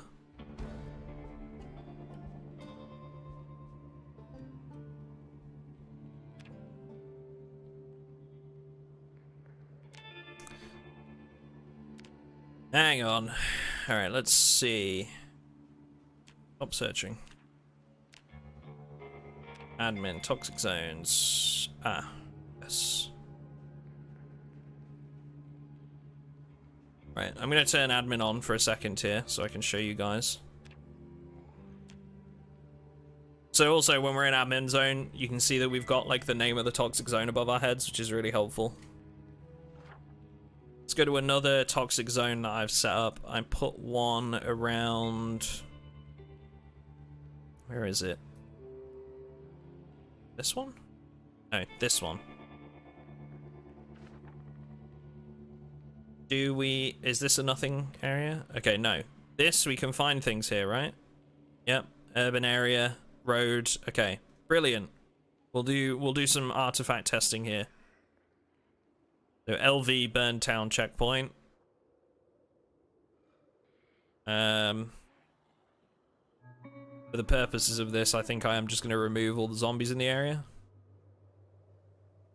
So we can actually test this properly. Okay. I'll come out of admin mode. And we will enable search mode. So, we're in a different radiation zone now. Hopefully, we can find an artifact.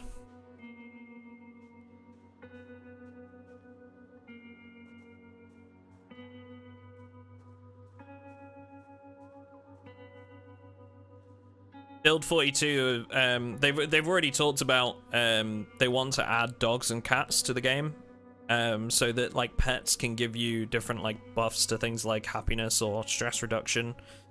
But we already know that they're not gonna have like a pet will not be able to die. We already know that as well.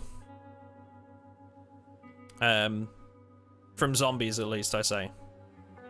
If we don't look after it, maybe, but I know that like from zombies, they're not intending for that to be a thing until mods come along. Yeah, I mean mods will add it. That's why they're not adding it, because it avoids a very delicate topic in some countries and cultures.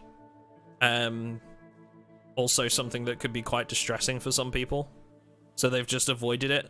And have said that, like, if modders want to add it, then go ahead, but we're not going to. Which I think is the best possible way they could have gone at that, to be honest.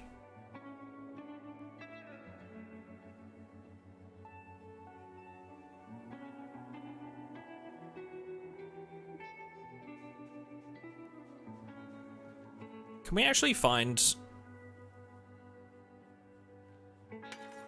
I'll jump in here. Can I actually find artifacts indoors?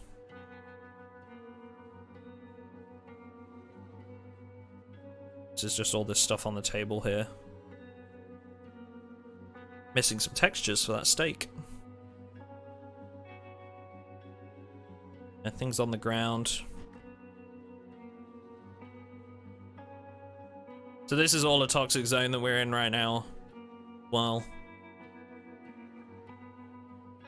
Oh, this was the gun I had. Oh, we got a magazine for it. Okay, cool. Now I can actually have a working weapon. That's neat. I can probably take the magazine out of this, can I? Is there not one in there? Not one in there, is there? No. Sweet.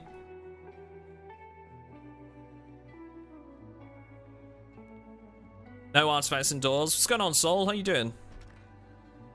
We were just talking about some stuff that we might want to see with the artifacts mod. I think the Geiger counter is still a little bit on the loud side. We might want to half that again. I'll show you here in a second. But I think a nice option to add for the Geiger counter would be to basically turn it on or off. Or associate a battery to it and be able to take the battery out. So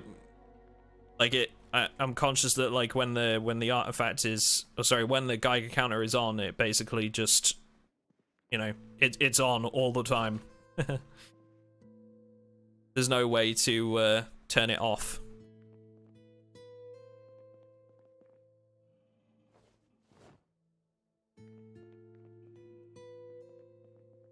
So, might be a feature we can add. Tourist Delight, beef to Shonka.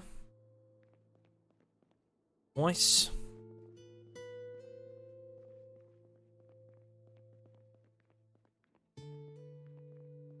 Think of a way to turn it off. Yeah, I think like just having a button or battery or something that we can unplug would be nice. Just having a look around right now through a toxic zone, see if we can find something. I'd really like to find one. If I need to, I can spawn myself another gas mask filter.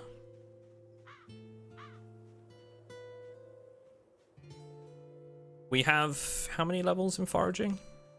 2.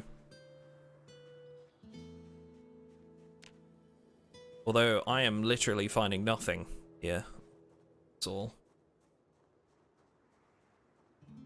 Main inventory. Chucking it in a bag would...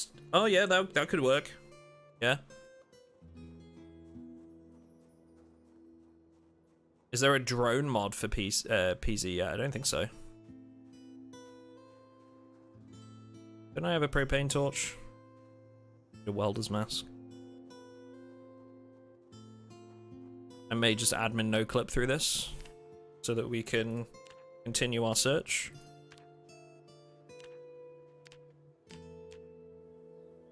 So I know that the toxic zone goes on a little bit further through this area.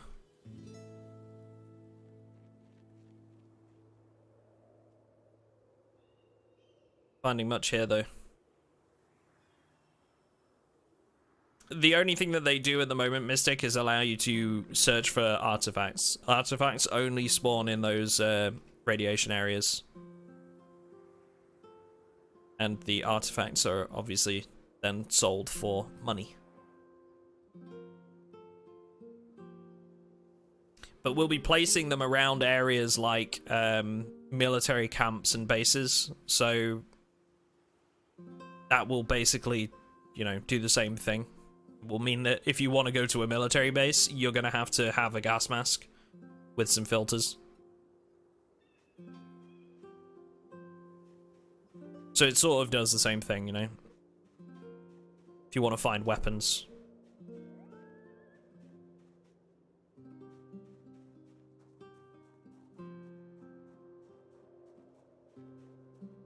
Oh.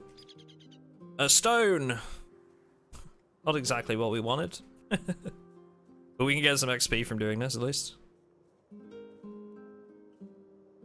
I had the toxic zone go all the way up to, like, this corner, I think.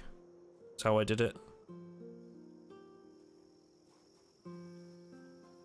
Zombies are not mutants, no. Zombies are zombies. There's nothing we can really do with AI until Build 42 comes along. Once Build 42 comes along, hopefully we can look at some different types of AI. Like mutants. I would love to be able to add like the dogs, rats, cats, snorks, stuff like that. I've awoken. Hello. Hi, Whitney. No artifacts.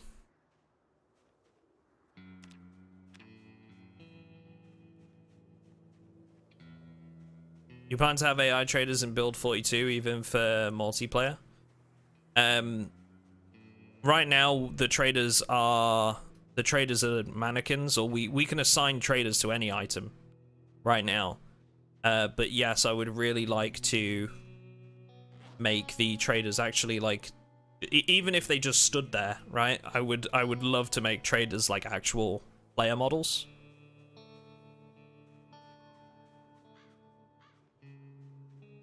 But again, it makes very little sense to do anything NPC related until Build 42 comes out, right? Because that's when Project Zomboid is releasing like its first versions of like animal NPCs. So it makes very little sense to do anything related to that until Build 42 comes along. Because it will just help modders with whatever they want to build, right? They'll just have much easier time making it once Build 42's come along.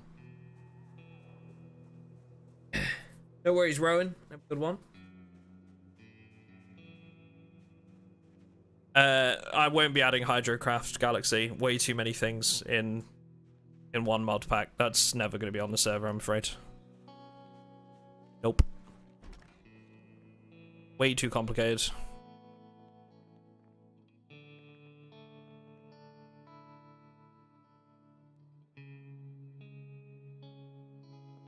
Plenty of food around. We've got some stuff though.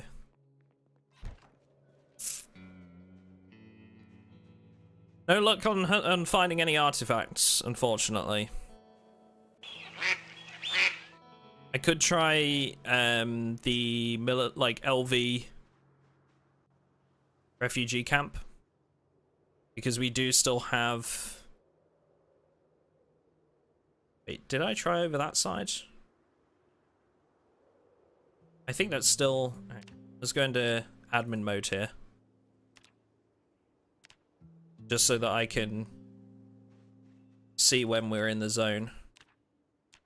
I'm gonna go into like no clip and just have a wander around. I think I made this part of it, didn't I? I did. But there's nothing to find here. Badge. I hate when they do this. Like, this would make a great place to find artifacts, but it's a nothing here zone. I hate that. Why? Why is nothing here?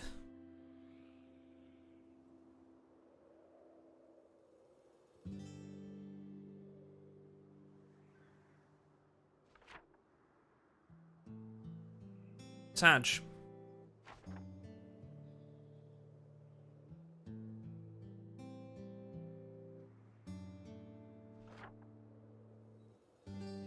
Hi, friendo. Hi, Carly. How are you? Let's go over here. Oh, Jesus. We're gonna... Really? This is a nothing here zone? What the fuck, game?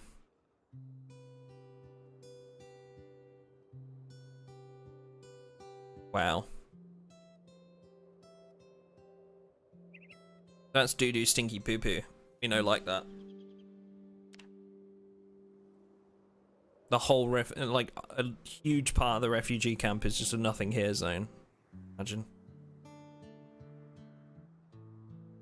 Is there a way to place containers or modify the town to... What do you mean by containers? Like ISO containers or like loot containers? What do you mean?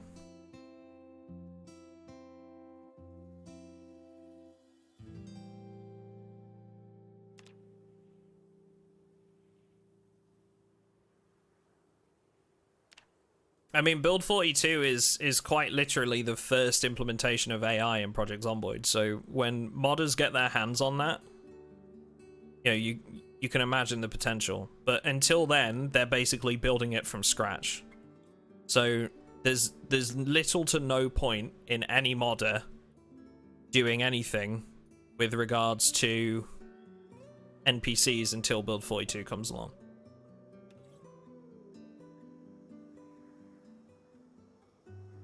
Is there a way to place containers for artifact spawn? There's no reason you couldn't add artifacts to the loot tables if you wanted to.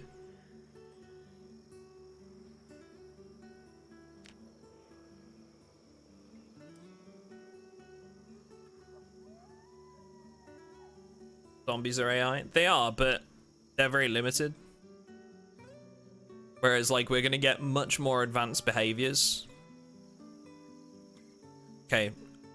Not AI then. NPCs, I guess, is the right term. NPCs is the right term. What up, AWAB? Sorry about the bot catching that. It doesn't like multiple emotes in a row. It's to stop the spam bots.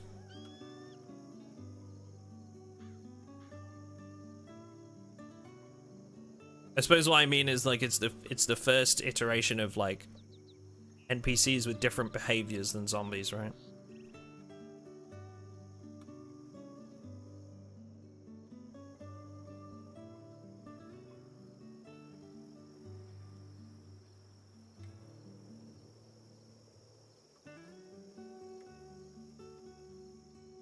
I don't know. These are all way too deep questions for me. I don't know what I consider to be the difference between AI and NPCs. I don't know. I'm sorry, alright? Zombies are in the game, they are AI, yes. Are they NPCs? I don't know. Stop it.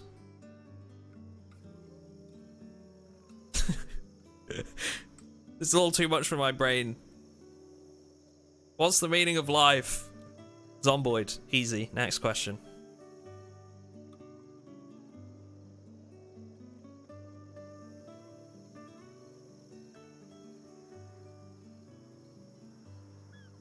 Give me an artifact. Pine cone. I think we need to make the artifacts more common again, to be honest. This is what I was talking about. I'm at level 2 foraging. And I've not found a single thing yet.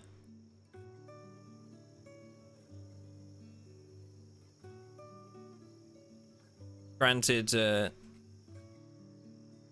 artifacts are meant to be rare, but I can't see players enjoying wandering around for, like, this length of time not finding anything.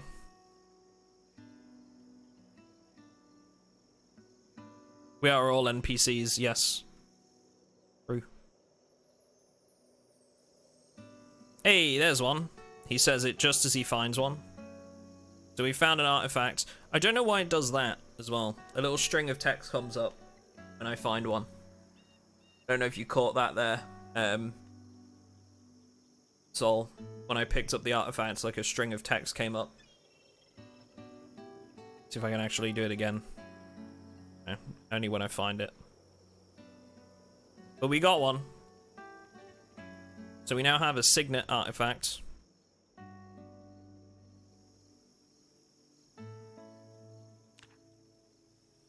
I should probably turn off admin mode at some point. I wanted to actually just make sure that it was working and stuff, but it's just the cancer digging into your brain. No need to concern yourself. Okay. Thanks, Reggie. Does that for the modded icons? Gotcha. Thanks for the subs, guys. Appreciate it.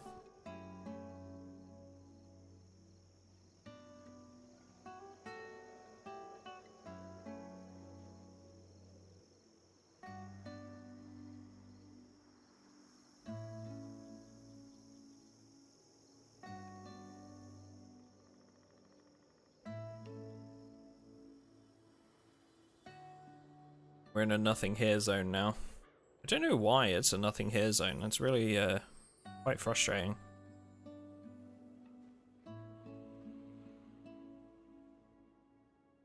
But yeah, so whenever we're in one of these toxic zones, we can essentially find an artifact. But I think we're going to need to make them more common. At least the junk ones, maybe. I don't mind the rarer ones being, or the more valuable ones being rarer, but we went through the concert grounds is mostly a nothing here area, but we've been searching for what, half an hour?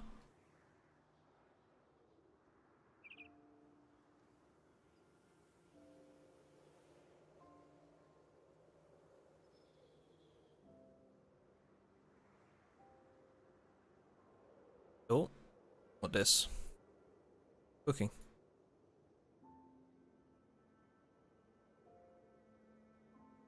It's pretty easy to level foraging, which is good, especially when you pick the right faction for it. I just don't want players to have to search around ages for them, I guess. It's going to be such a fine balance, I feel like. Because equally, we don't want them to find loads and be able to sell to vendors, like, dead easy.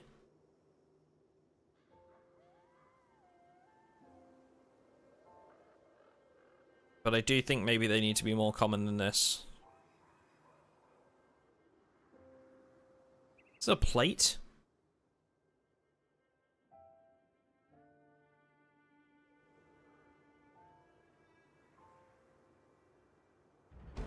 Propane tank? I just got so much foraging XP, holy shit.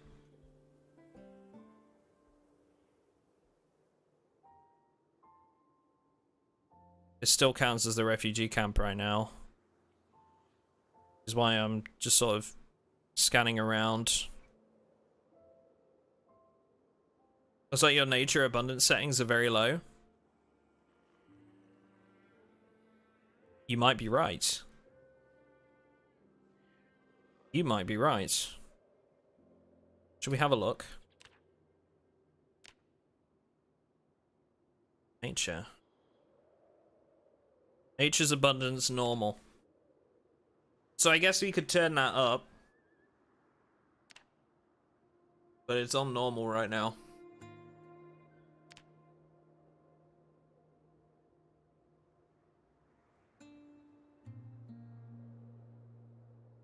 All of this area is like a nothing here zone, which is so annoying.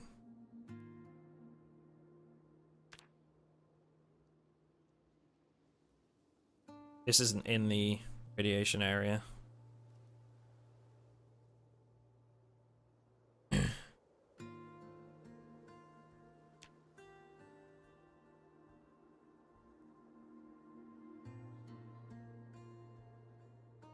I can't express how much I hate that. Because that's severely limiting where we can actually put the radiation zones. Because our thought process is obviously that we want to put them in areas where there's going to be like high loot, right?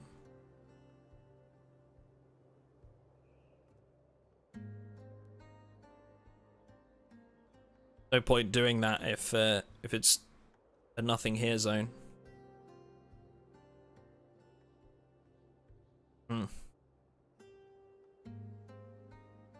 Yeah, so that's on normal nature's abundance settings. So I mean, I could up the abundance to like a higher amount for the time being, potentially.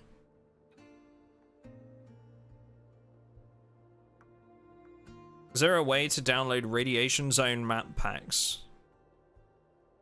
Huh? What do you mean, radiation zone map packs? Explain.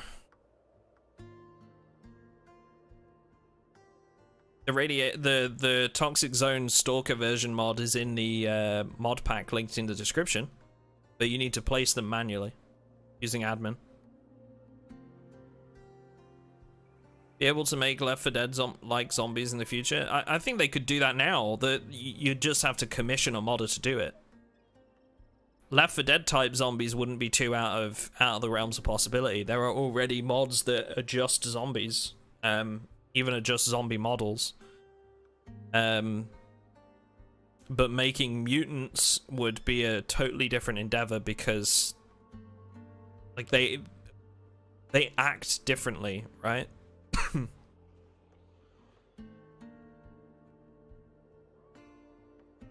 A mod that adds radiation zones without having to add them manually?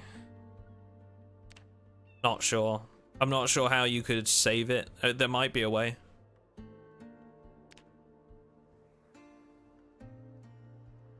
The thing is that,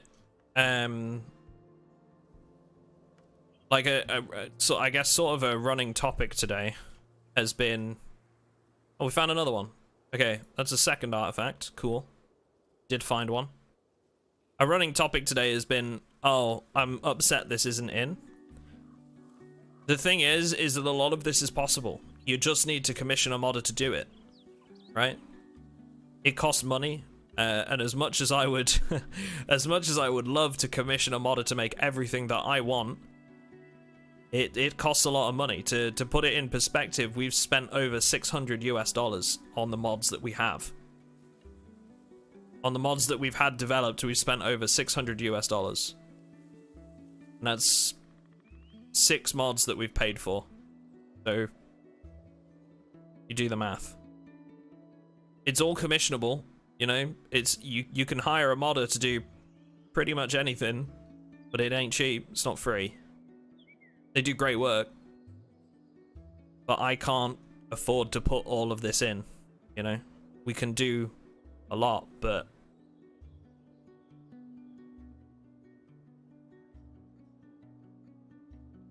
I'm not an endless money bank, unfortunately. As much as I wish I was. But we definitely want to add to it. Global mod data or something like that. So we could maybe upload like a preset. Might be cool to make a version of that Soul where, like, you know, there are toxic zones in multiple areas around the map. Just so it's more like plug and play, you know? What do you mean? I could just fire up the Strimmer Money Printer 5000, right? Yeah, absolutely. Just sort of like going through here, seeing if we can find any more. But we've got like 2 artifacts, which is cool. I wonder if the simplest fix to that then, Soul, would just be for us to up Nature's Abundance. I mean, it's on normal, but maybe we just up that to Abundant, right? Or the next one up. What's up, Duck? Not much. Chillin'. In fact, I wonder if I could do that in-game and actually take effect while we're in, like, testing. I don't know if it would just automatically do it or whether it would need a fresh wipe.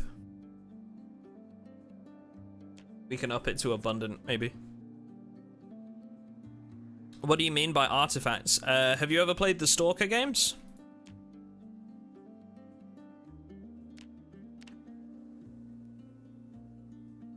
No? Then you likely won't understand what I'm about to tell you. But if you look up the Stalker games, they're a very popular series of video games. There was also a book that they were originally sort of based on called Roadside Picnic, focused around the events of the Chernobyl power plant.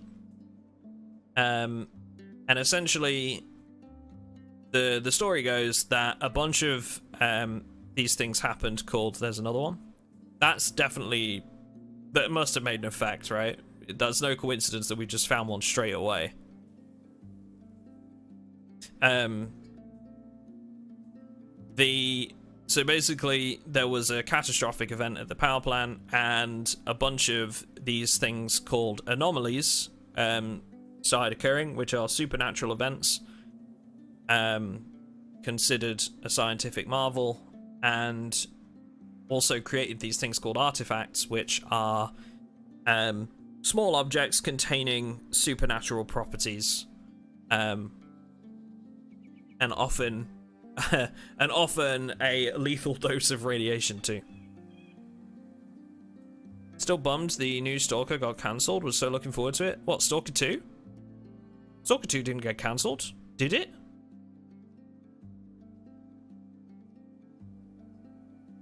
I was gonna say, Stalker 2 didn't get cancelled. What do you mean? That's still in development. Yeah, it got delayed, yeah. I knew about the delay. It definitely didn't get cancelled, as far as I'm aware.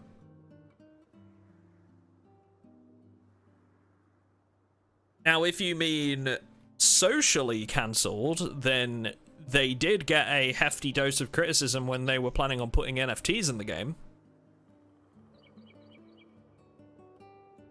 That whole thing was not particularly pleasant.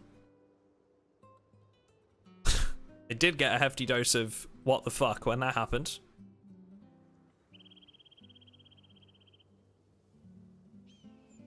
And honestly, I can't say I blame them. I don't want NFTs in Stalker 2 either, but...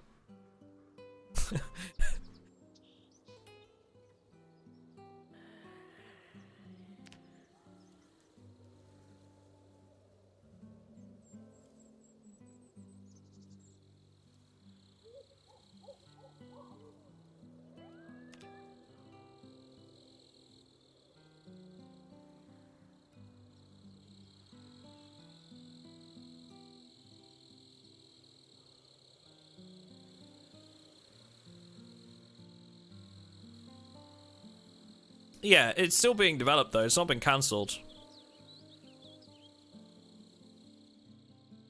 I knew about like the events in Ukraine and the delay and stuff like that, but they're still adamant that they're developing it. So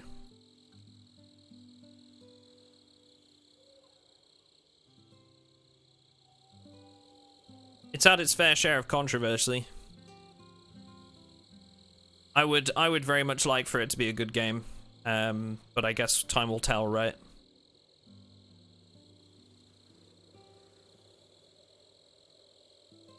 A Russian release has been cancelled. Interesting.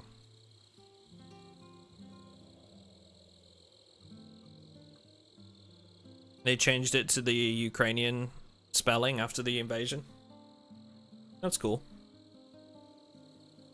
All right, so we've got our artifacts. All right, let's take away 3 artifacts. Right, we're happy with that. We found 3 of them. Jesus. But I think the lesson here is maybe that we need to up the abundancy or nature's abundance in the sandbox options.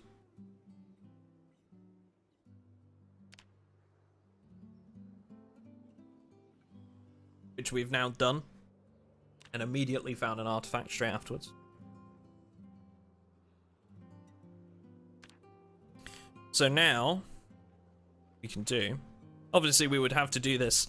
We would have to travel, right? If we weren't in admin mode. But now we can go back to the duty HQ.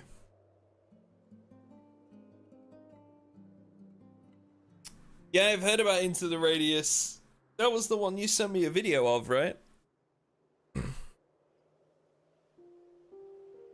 It looked like a really cool game. And now, back in the duty HQ. And we can sell these. So just like in the Stalker games, the person you're probably gonna want to sell them to will be the medical guy. And the nice thing about having the customization with the shops as well is that we can define how much they buy them for. So if we were to go to the ecologists, then maybe we would get a better sell value, right?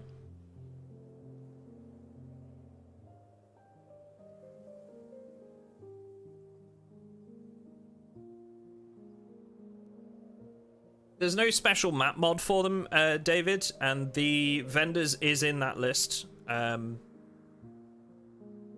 But they do need setting up manually. It's not necessarily a plug and play situation. You need to set up a store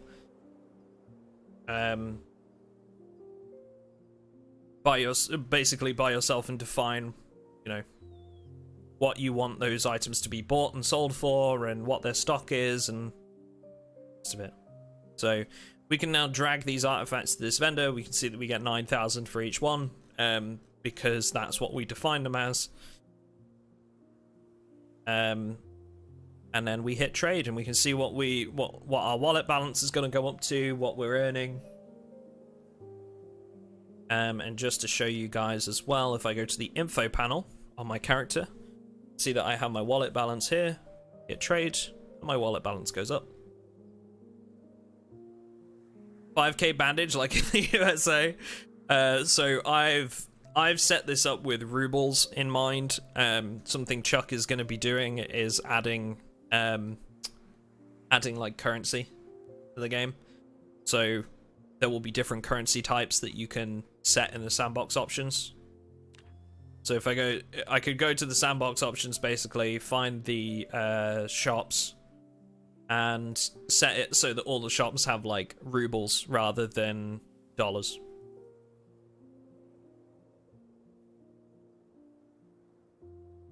Done a lot of impressive updates lately. I would love to try VR. VR is on my list of things I want to do when I get my first house, Reggie, because right now my space isn't really enough VR setup.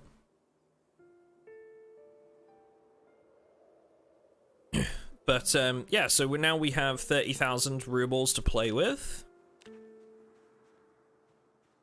I can also sell various things as well. So, for example,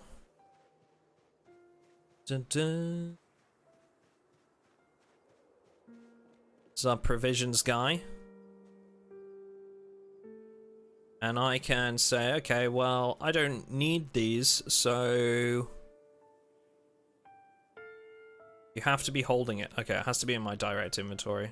No problem.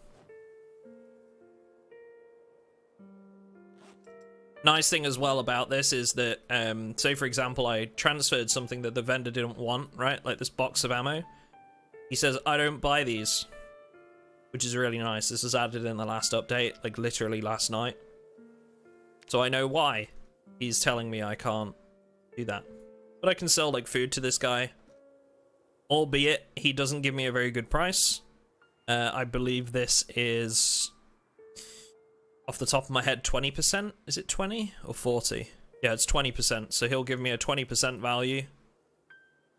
The idea behind that is you can't just go into a supermarket, grab a bunch of food items, and then make a bunch of money.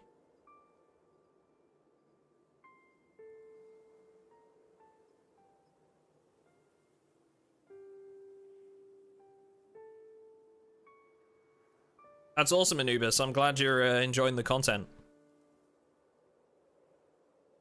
And what I'll probably do on the launch as well is I'll include most of the food items for like vendors like this, right? They'll buy most food items from players. And the neat thing is, as well as they then add that to their stock, you saw with the artifacts, right? I sold them 2 artifacts and then they come up in the vendor's stock, which is nice. I think I'll probably ask for that to be a feature that's either enabled or disabled, because I can see that heavily sort of affecting multiplayer. You know, if I sell like a bunch of items to a vendor, that vendor is then going to be stacked, and then there's no point at like of restocking at all, right? Potentially.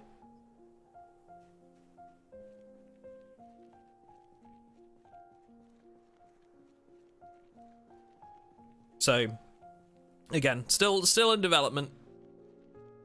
Still some tweaks I want to make to them, but overall, very pleased. Hey, what up, fodder?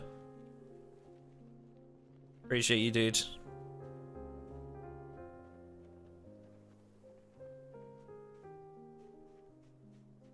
We do have a bunch of shotgun rounds too. We might buy a shotgun. I don't know. We'll see.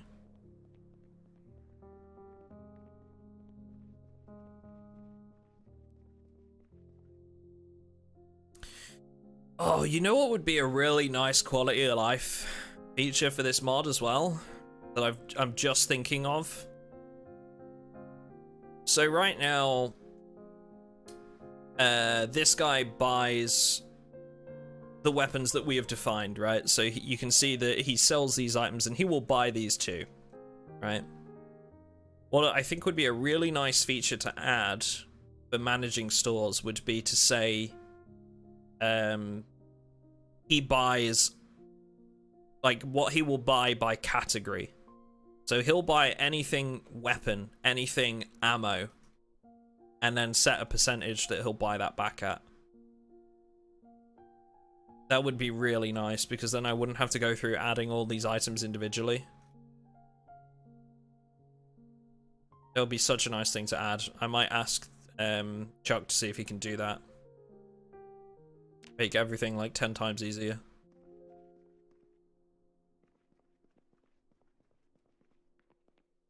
Anyway, let's get this weapon. My rifle.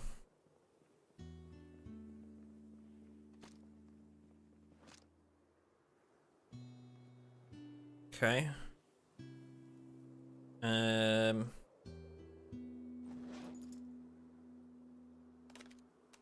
Wait, your bigger stickers? Here's of this.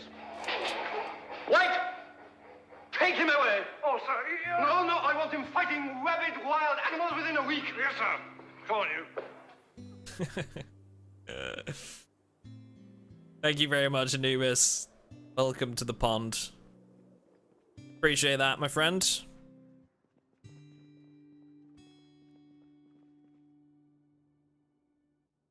I need to buy a mag. I can buy a magazine. That's the wrong mag. Can I add that to the trader real quick? Good thing about having admin controls on is I can add what I want. So 762, right? AK clip. Sold for 1,000, just like the other ones. Gonna have 5 of them available, and I can sell them back at 20% value. Boom, done. 762 box. 762 by 39 box. This is how this all works. This is how we set this up. And I can say, okay, this is going to cost me 4,000 rubles for a box. He's going to have 5 available, and he'll buy them back at 40% of the value. And there they are. And then when I'm done managing, I just hit manage store. Go back to the normal shop interface, and I can say, okay, I want 2 magazines and 2 boxes of ammo. That's going to cost me 20k, so I'll say, okay, I don't want a box. That's 6k total. Trade. That actually reduced my money. I think that might have bugged. I don't think my money went down there. I had 25k before the trade. I get the items. Did. Interesting. Might have bugged.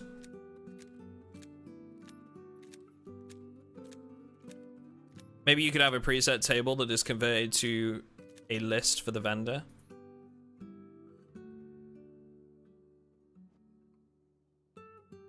Confusion.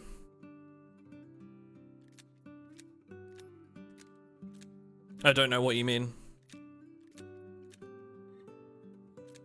The nice thing is whenever you set up a vendor, is that it will ask you to, like, I can use any of the previous vendors we've set up as a template, which is very nice. So, for example, let's just say I was going to make this item a shop, right? The pallet with bricks, assign store. All of the vendors that we have set up, I can then select them, connect, and we now have the preset, right? So that's a template that we can use for every single, like, provisions vendor that we have in the game. Create the list in a file and then in-game transfer it to the vendor. Gotcha. Yeah, potentially could be a good way of doing it. I think for plug and play capabilities, it's always better to have that function in game, right? Because players will always prefer that, I think. Delete the store. Yep.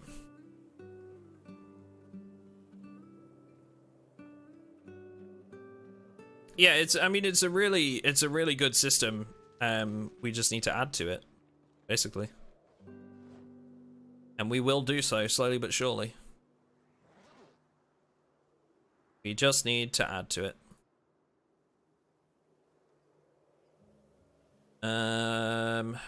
I sell some stuff to the medical guy. But you can see how this all works, right? You can see how it all works. You know, I can come over to the trader and just be like, okay, I want to sell some of these. I have to be holding that in my inventory, no problem. I don't buy these. Yes, you do. What do you mean you don't buy them?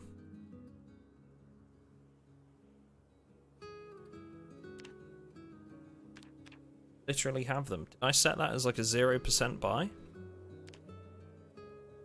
No. Is it partially used? I think it was. I don't buy these. Bug. That's good. We can report that back. So painkillers seem to be bugged as a buyable item. I wonder if that's because it has a use. Also, this is the same for water, but it's full. Okay, he doesn't buy those. Let's try that with water and the provisions vendor. How do you make money? The best way to do it is by finding artifacts and selling them to vendors. Oh, he's now used some of that. So that works, and it's had some used. But he won't buy it. He won't buy it for. He'll buy it, but only for 0 currency because I've set that as 0%. So you can't sell bottles of water back to them. Interesting.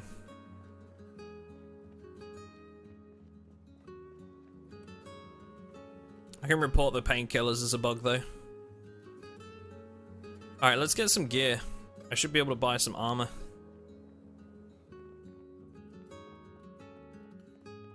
Duty trader. Now we won't be able to buy a full exosuit, that's for sure. But we can buy some basic like vest and trousers and stuff like that.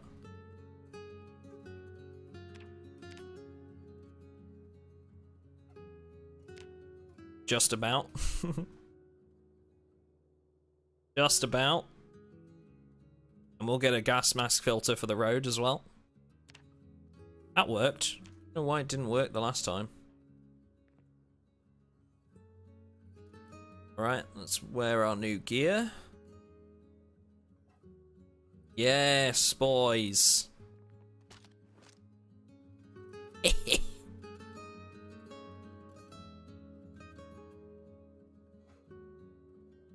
Stalkery, ooh. Yep.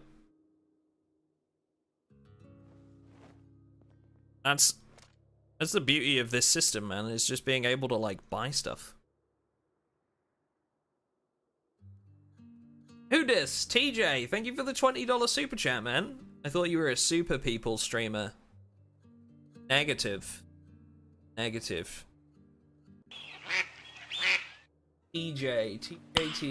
Nice. How is that gonna be? Ode?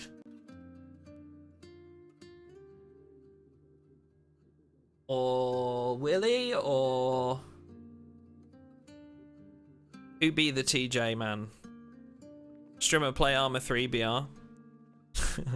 I've been playing Super People with Finest on his stream lately.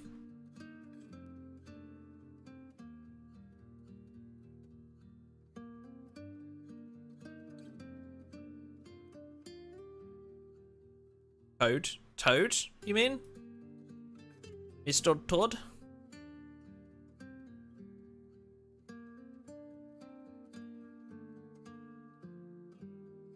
Okay. All right, so we have our duty outfit now. We've got some much better armor on.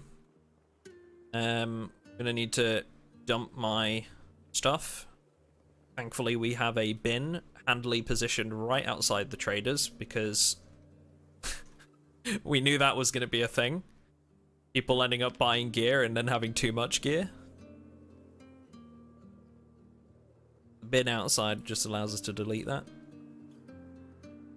No code? Oh, gotcha. Gotcha.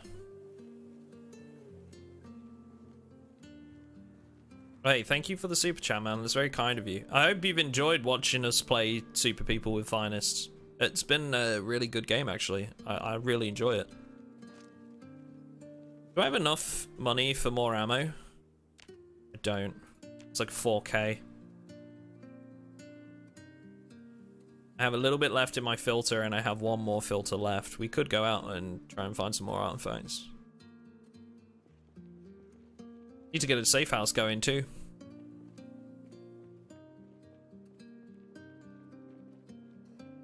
But yeah, so hopefully that gives you guys a basic understanding of how the mod works. How the setup's gonna run. We have a list of all of the mods in the description, Trippy. Just bear in mind that it is not plug and play. Some of it will work, like the artifacts, like finding the artifacts and stuff will work. Basically, as long as you follow the basic sort of directions of the mod. You've just got to have certain items in your inventory to find them. But other parts of it, like the traders, need to be set up by an admin. You know, you need to pick an item, set it up as a shop, define what items they sell, what value they buy them at, etc. And also the toxic zones need to be placed by an admin. So just remember that it's not necessarily a plug and play.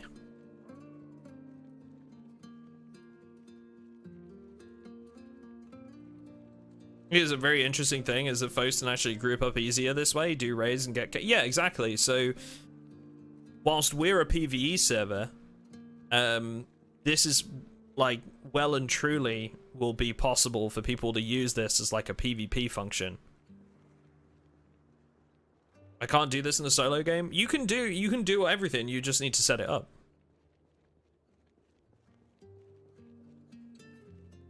I'm not sure how you would set it up in a single player game. I know it would be possible, I'm not sure how.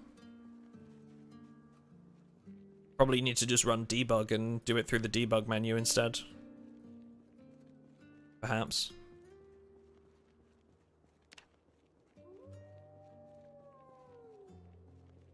I'm not sure you could do the toxic zones. I'll speak to Soul Filter about and some of the other modders about maybe like making it solo compatible.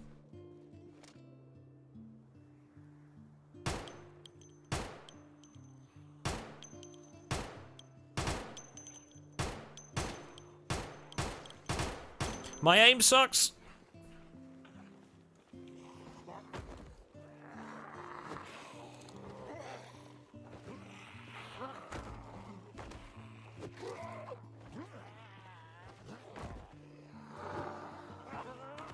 I hate the Karen bit.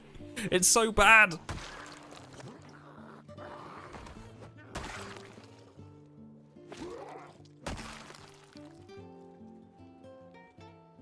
Anything locked behind Patreon? I mean, the setup we're going to be running on the multiplayer server, they will be on our Patreon server. But all the mods are publicly accessible.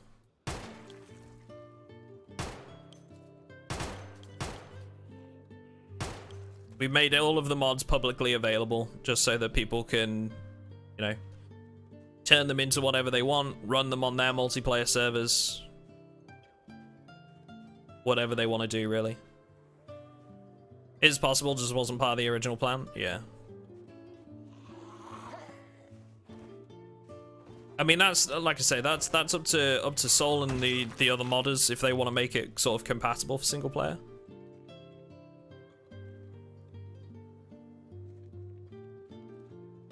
But yeah, it's fully possible to add it to like a multiplayer server and just do the setup yourself. It's all publicly available.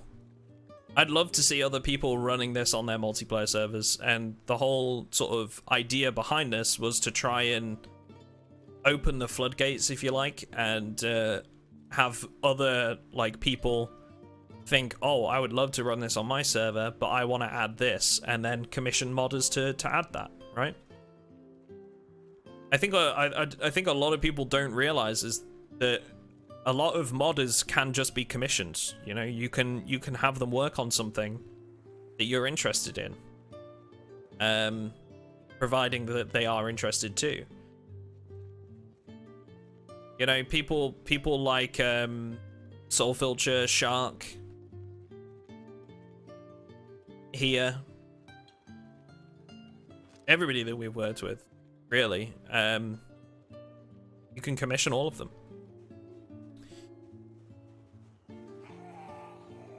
So if you're watching this right now and you're thinking, man, I love this, but I'd really like to see X from Stalker, just do it. Find somebody that you like that's made some mods you know, and get in touch with them. Commission them. They'll do it.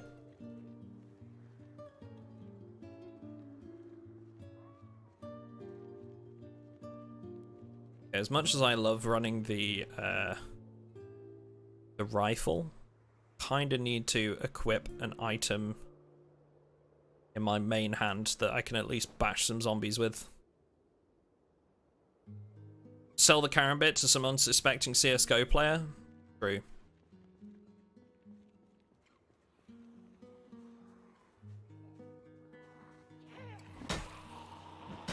Yeah, exactly. That's a very good point, Orkdork, is, yeah, when PvP comes into it, I would suspect that a lot of people that run ecologists will be primarily trying to find artifacts, and obviously people that play like the bandit faction, I would imagine will be on the hunt for those people because they know that they might have an artifact in their inventory.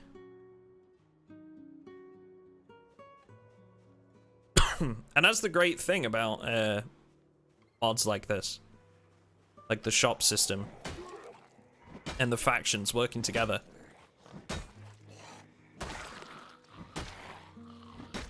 Different servers can run it completely differently, and that's kind of what we're going for.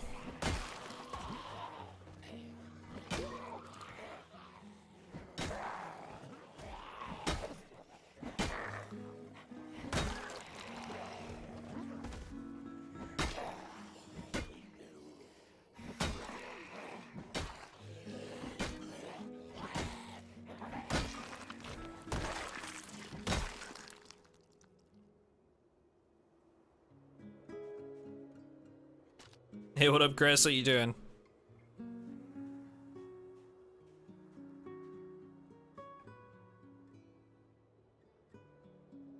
Keep forgetting that I can't have that equipped on my belt. I have to keep that in my hand. Is there a baking soda vendor? For car parts? I could probably make a... I mean, there'll be a gun vendor, a gear vendor at every place, a medic, and a provisions guy. I could maybe make, like, for one or two of the factions, they could have, like, a mechanic that sells, like, parts or pieces to make those parts. You have the knowledge, maybe. No reason I couldn't. Maybe the Clear Sky faction could do that. Maybe the military. Was Stalker PZ already a thing or an idea you developed and commissioned? So there are a couple of mods out there for Stalker. The only thing that was really in the game before we started was the Anomalous Storm mod and the Stalker armor pack. And one or two loose items, like the PDA. But the PDA doesn't do anything. It doesn't have a function.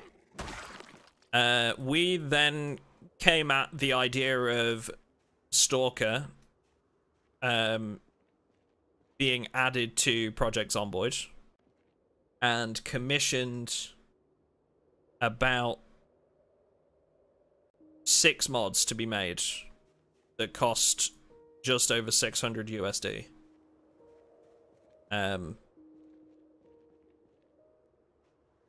We then had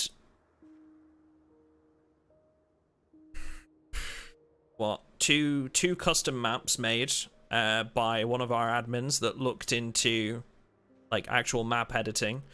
So he made a couple of outposts like faction HQs as map files rather than us building them by hand. The rest are built by hand. Am I at the mall? I am at the mall, aren't I? It's an awful idea. Why am I here?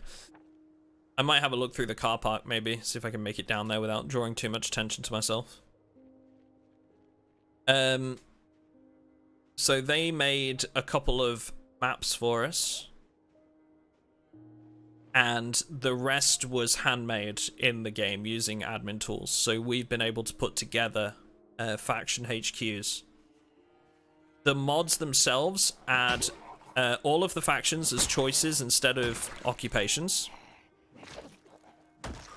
So instead of the vanilla occupations, you pick a Stalker faction. They also add vendors and traders, which up until now, the only mod that has ever done that is called the shops mod. And once we actually started messing with the shops mod, we found it incredibly limiting. It's great, don't get me wrong. Noir did a really good job with it.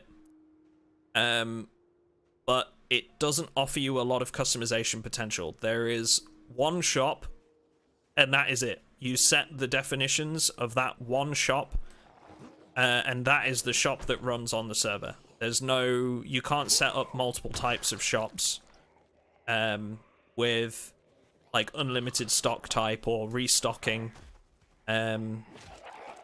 You know, and they only have a finite inventory, so we would have needed to, like, top them up manually every so often and stuff. It's not great for a multiplayer server. So Chuck has made the shops and vendors, or shops and traders, which allow us to define custom shops by ourselves, what they buy items for, how often they restock, use templates of shops to put other ones in. Soul Filcher has made the a variant of his Toxic Zones mod to fit the Stalker theme. Artifacts, he's also wired up the artifacts to work with that, so that you can find artifacts inside of these radiation areas. And obviously certain vendors will buy those artifacts for a certain price.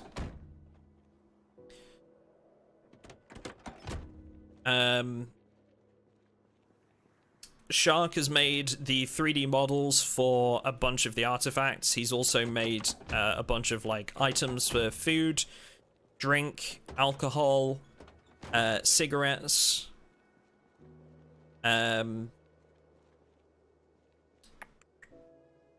else? The Stalker armor pack adds the armor, but that was already a thing before us. Like, we didn't make that. What other mods did we get made? Trying to think.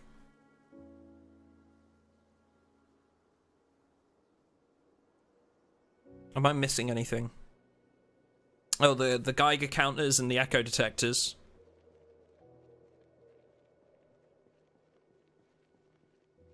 To actually find the radiation areas and then be able to find the artifacts, you need an echo detector to actually find them.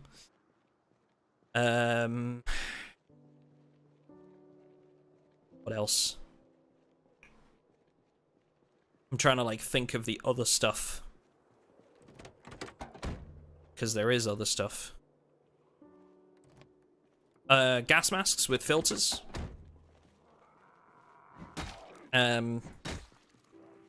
Those are all made by Soul Filcher, and he did the amazing job of making them work with every single item from the Stalker armor pack that has a gas mask, which is amazing, because there are something like 64 different helmet items. So I can't imagine that was easy, and was probably quite a tedious task to do.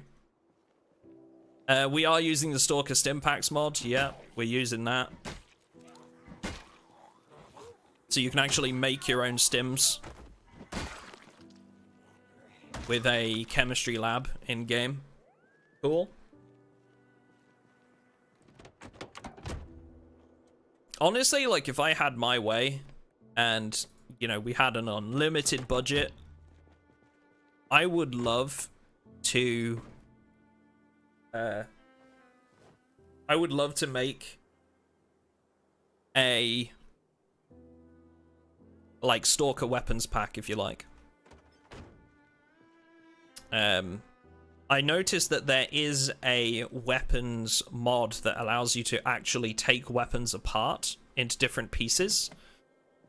And I would love to make a more Stalker-fied version of that, or, like, you know, our own version where you could take weapons apart, work on different parts, different conditions, you know, make your own ammo, stuff like that, just like in the Stalker game. I would love to do that.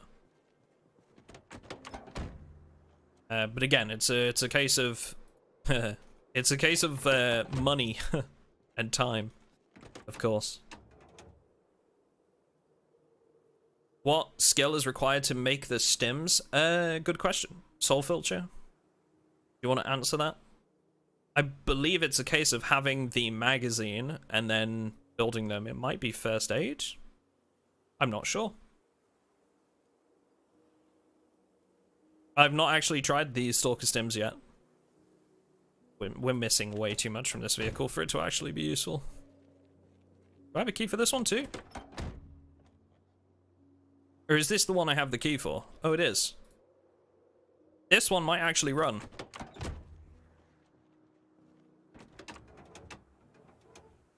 What do we got? This one will probably run. It's not great, but it's functional. We need fuel. The Toyota Land Cruiser. Hell yeah.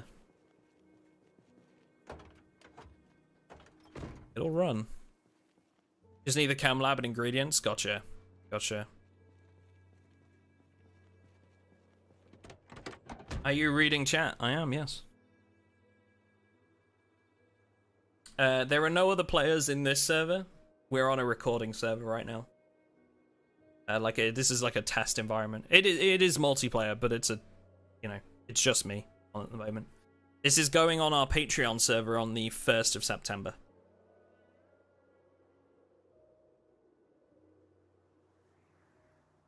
No, I haven't, Lizzie, because I have no interest in any sort of cure mods.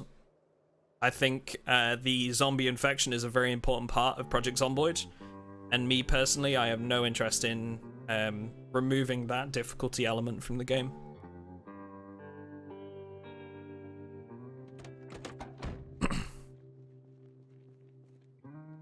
Gives me an idea for gun parts mods that allow you to repair all manners of guns, so long as you have spare gun parts, similar to car engines. Yeah, I would really like for somebody to build like a proper mod like that, honestly. Instead of making a themed mod featured on a themed mod feature on YouTube, like Primitive Survival or Spec Ops mod packs guides or something like that. So I do mod videos every so often, and I've started doing a more generalized version of them. Empty gas can. I've started doing a more generalized version of mod videos, so it will be like the best mods between June and August, right? Or something like that. Because that seemed to do better than doing like a video on like one mod, because nobody really is searching for one mod. Do you get what I'm saying? They're searching for Project Zomboid mods. That's what they would put in the search bar, right? So it seems to do better that way. That said, I'm gonna be doing a video soon on how we built this mod pack. Like how we got this working, how we got Stalker in Project Zomboid. What are the main features? How does it work? That sort of thing. We are going to be doing something around that. None of these cars have gas at all.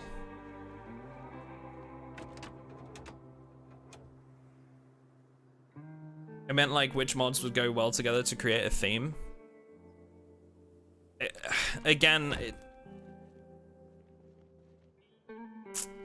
It's sort of not something people would search. You have to think with every video I'm making on YouTube, I have to think of what people are looking for. Does that make sense?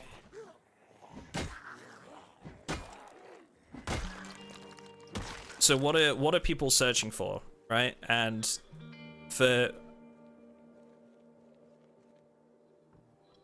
a lot of that, it's for mods, it's just Project Zomboid best mods, or Project Zomboid vehicle mods, or weapons mods, or so it has to sort of be targeted towards search results. for it to be worth it for me. So I don't think I would do anything like that. It would have to be somewhat different, I think. Which is why we're doing, for this one, it would be how we made Stalker in Project Zomboid, right? It's supposed to be, that's sort of like catching a couple of searches and also trying to catch people's eyes, you know, like, oh wow, that sounds interesting, I'm gonna click that. Yeah, you know what I'm saying?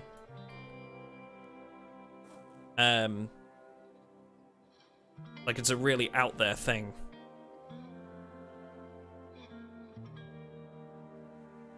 I did do a Vanilla Plus style mods thing video a while ago, and that was quite successful. It's difficult. We've basically just got to think about how I'm gonna, you know, everything I do on YouTube, you have to come at it at the angle of, okay, well, are people gonna search for that, and secondly, click on that? Very difficult thing. A lot of people have asked me to do things like guides for setting up mods on a multiplayer server, right? And the answer is always no, because one, I'm not the expert. I don't do that part. Someone does that for me on the server. And secondly, what percentage of players actually set up their own servers? You know, it's not necessarily worth doing.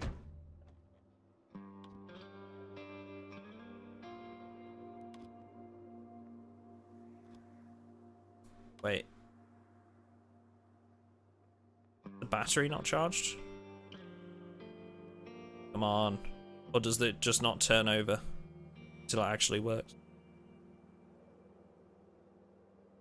Hello, game. What are we missing? Something's not running. Maybe the battery's not charged. Let's have a look.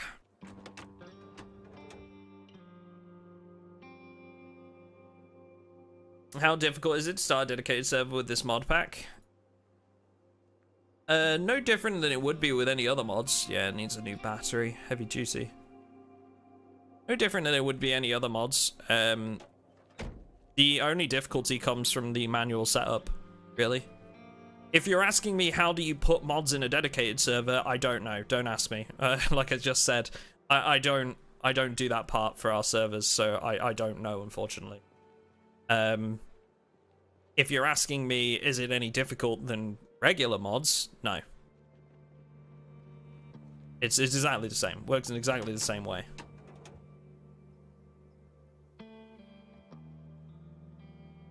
%10 left in that battery. Looking for a heavy duty battery I can steal.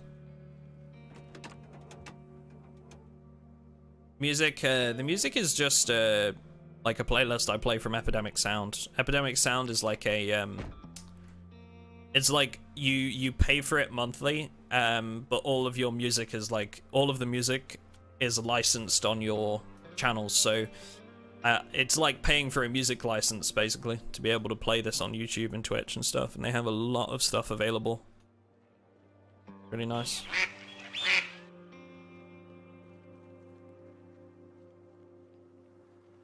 How many days has passed since the beginning of this playthrough? We are quite literally, I think, on day 2, something. But this is also just like a showing off of features from our mod pack as well, and less sort of an actual playthrough.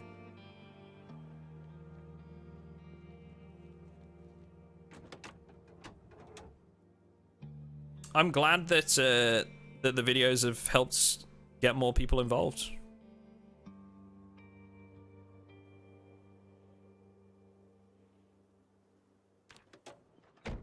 That's what I go for. I mean, that's the whole point of most of my videos, right? Is to try and get people more interested in the game and make the game easier. I realize that Project Zomboid has quite a high entry level, right? It takes a lot of learning in the early stages.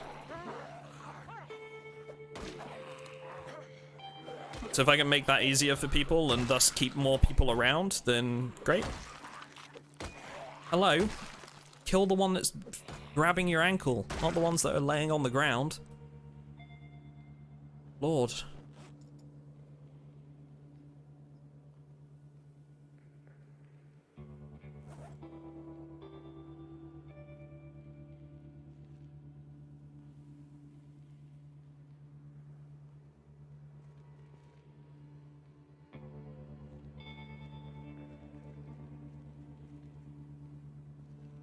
Safe zones going to contain basic necessities for multiplayer. Yeah, so because it's all manually set up, right? Because we do that as admins, we can define exactly what items they have. We're also going to be offering spawn points at every single one of the faction HQs. So on our server, all of the provisions vendors are going to have like bottles of water, food, so that people can visit them regularly and acquire those supplies, right? They can buy that if they would prefer than hunting it down. But they're going to need the money to do it.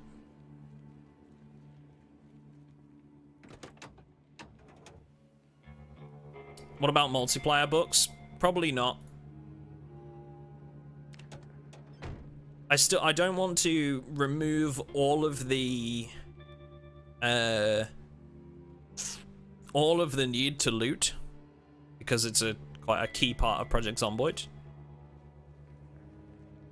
But I think I would like to offer them the chance to take out the more tedious parts. I mean, for starters, you know, the Stalker armor can only be purchased from the vendors, right? That's one.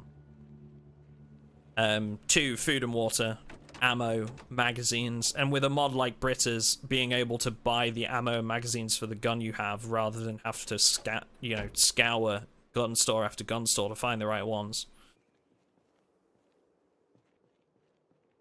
Not even at least $1 to $2? No, because I think that part of it for me is important to the progression of Project Zomboid. We're trying to add to the progression, not make it quicker. We don't want to make the gameplay loop shorter. You know? We're trying to lengthen it, and offering everybody the books they need is just going to shorten it, right? We want to give people the tools to go and get those things out in the world, but not necessarily offer them everything on a plate.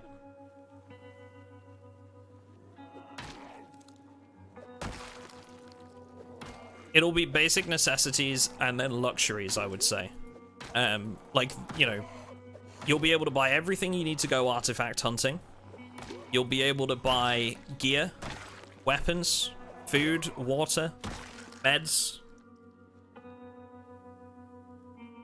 We might even add stims to some of the vendors as well. I can imagine the medical vendors having stims.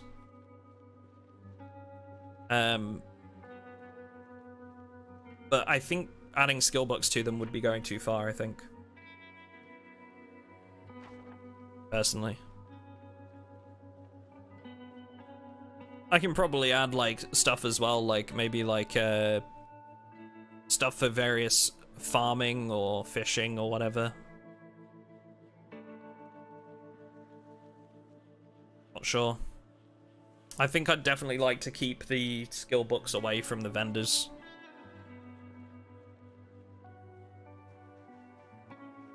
To me, they're an item that you should need to go and acquire out in the world, personally. The server won't have PvP, not our one at least. Our Patreon server is PvE, but there's nothing to stop people from taking this and putting it into a PvP server.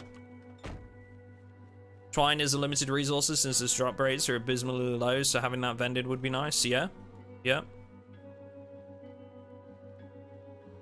Anything where the drop rates are, like, particularly low, I can definitely, like, try and add those to vendors. It's something we can add as well as time goes on. Like, there's... The nice thing about the shops mod, right, is that once the vendors are set up, there's nothing stopping us from just adding items to them based on, like, what people want to see. Right? like you've just said, for example, twine or nails, right? Would be another one. 13% left in this battery. I'm gonna take this. Better than the one we had. Try and see if this works. Yeah, there's nothing stopping us from adding things like that to the vendors. We can do it on the fly. Not even faction PvP. That's the problem. You can't differentiate helmet. You either have PvP or you don't. there's no way to define the factions side of it. It's really up to the server owners as to whether they want to run that or not. You know? We're not going to, because our server is strictly PvE. It always has been.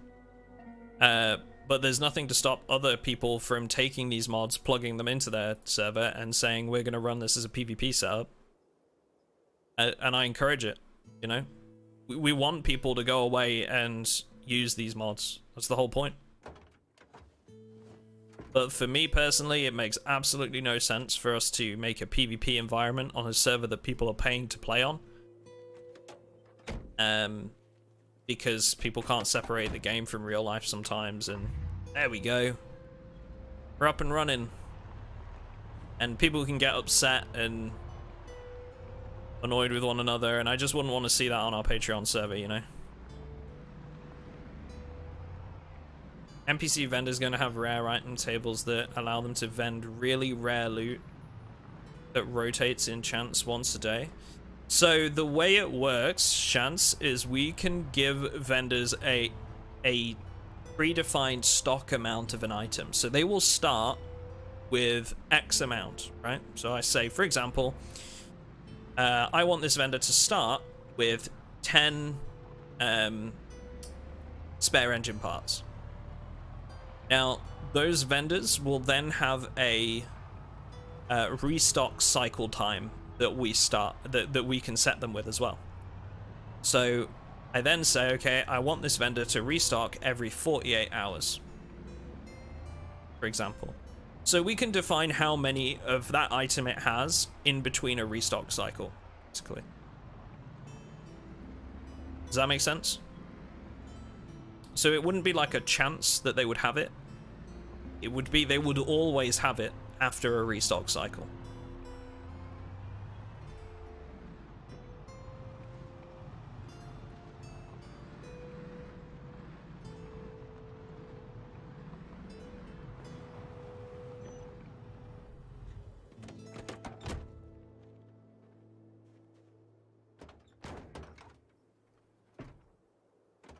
But yeah, I've definitely got a mechanic vendor sort of on my mind, yeah. And each to kind of make the whole setup a little bit more interesting, and in some ways a little bit more reminiscent of Stalker, we are going to have different vendors in different places. So Duty, for example, is a very militarized faction, right? They're very strong. Strongly based around like they're former, a lot of them are former special forces. They're a paramilitary, basically. They're like a militia, but they act very much like a regimented structure. They act very much like a military would, ranking structures, and therefore they're very gun centric, right? They're very gun centric. They're very military centric. So, for me, it doesn't make sense for them to have a particularly scientific threshold. They don't in the game, right? Whereas the ecologists might offer you more in the way of medicals, in the way of drugs, in the way of stim packs. They might buy artifacts for more than Duty would, right? The only reason Duty are buying artifacts is to get them out of the hands of people that would use them, because they don't believe that, like, Duty don't think that the zone should be a thing in the Stalker games. They're trying to destroy it and contain it. Whereas ecologists are buying them to try and better mankind and learn from it and research it. So they will buy artifacts at a higher rate than duty will. And we're going to replicate that. We're going to do that. Each HQ will buy and sell different items. They might have unique traders, and they will buy and sell at different prices. So you'll progressively start to learn where you will get the best value for certain things. And we're not going to reveal that either. We're going to let players figure that out for themselves on our server. Would it be possible for the shop to restock on the spot based on items sold by the players? They will sell back items sold by players. So we might change this because I'm not sure how that will balance as things go on, if that makes sense. But the best example I can give you is this vendor here buys artifacts, right? These four, like usually, if I go to manage store, you can see all of these, look, he buys all of these, but he has none in stock because I've told him that he has none in stock in admin mode, right? He doesn't have any. But as soon as I sell one to him, which I have, I've sold these 4 artifacts to him, he now has those in stock and he will sell them. Well.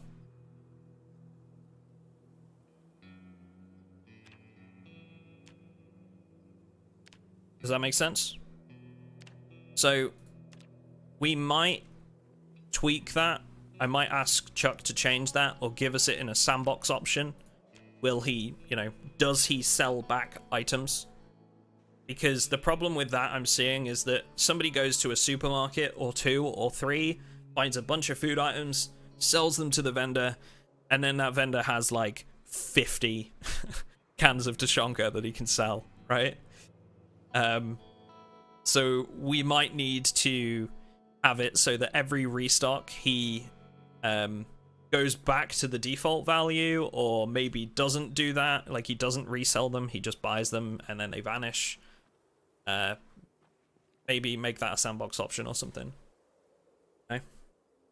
Been playing consistently for the last months and I noticed there's no basement in houses. I find that off-putting. There's a mod, Caesar, that's literally just come out like a week ago, I think, called Basements, that does just that. So go on the Steam Workshop and look up the Basements mod.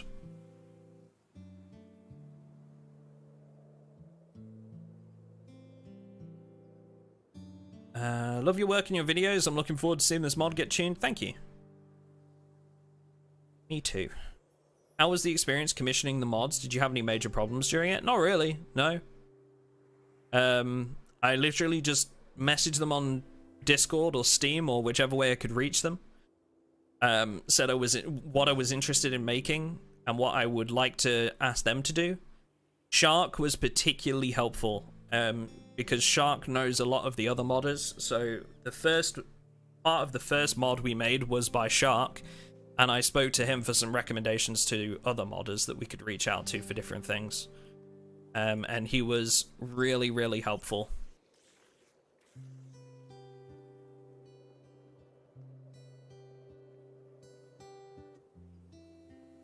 Should discourage people from selling in bulk, so sitting on a particular item, yeah. Does the vendor have a budget? No. He will buy and sell anything. He doesn't have a budget right now that he can that he can use. It might be a good way to stop people from buying and selling certain things, but I can see that also fucking over other players, Like, other players will just bring a bulk of items, sell them all off, and then that vendor has no cash left to buy anything, right? So I don't necessarily think that would work in the multiplayer setup, but it could work in a single-player situation.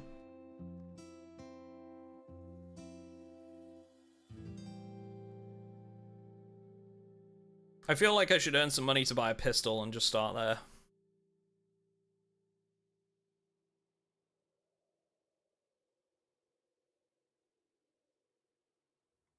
Maybe have a progressive restock up to a number.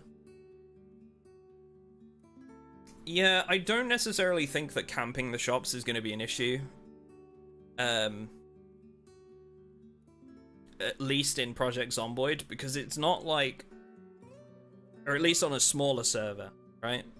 Because you have to remember that there are going to be 7, I think, different outposts that players can go to. Each one will buy and sell different things.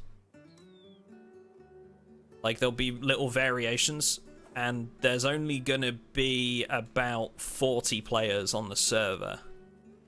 So even if the server's full, and people are watching the traders, there's still plenty of locations they can go. So I don't think that's going to be a problem. If it does, then I mean, yeah, we'll have to look into some form of tweak, but I don't think that's going to be an issue necessarily. I also, like, when I set this trader up on the day, I'm going to make it so that this guy will buy every other food item in the game, pretty much. Buy price should be around 30% of sell price, so people would be careful of what to sell. So we set that for differently for different items, Chance. Do vendors sell Vegemite?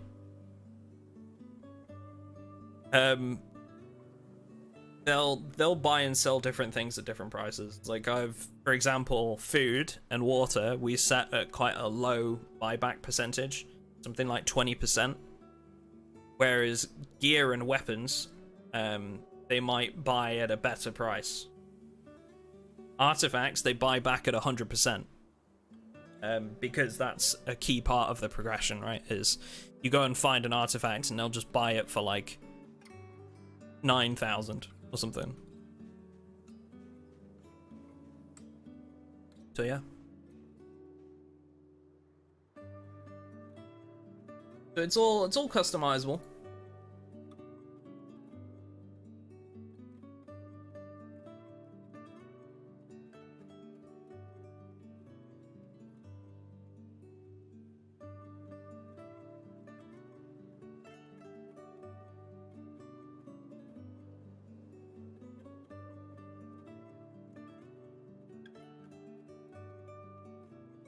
Sorry, chat, I'm just tabbed out. I had a bunch of pings, but they've been deleted. What else are we saying?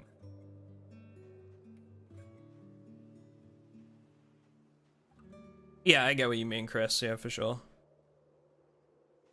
Can't wait to see what's done with anomalies. We haven't got anomalies. We've got radiation zones. Anomalies are tricky because of the way that they work graphically. It's very difficult to replicate that in Project Zomboid. I would love to see it done, but I can't. We can't make everything. Is the best way for me to say it is, as much as I would love to make everything, it is not possible right now because of game limitations and also because all this costs money. We've spent over $600 on what we've had made already, so I cannot possibly afford to make everything. So we've focused on what's possible in the system as in the game as it is now, and I would love to see more people start to fill the gaps, and that's why we're doing this as we are, and I'm making quite a public deal about it. Because we want other people to build onto this, what we've started. We want people to fill the gaps. And there are some amazing modders out there like Soulfilcher, here, Shark, Chuck, that will all work on commission. So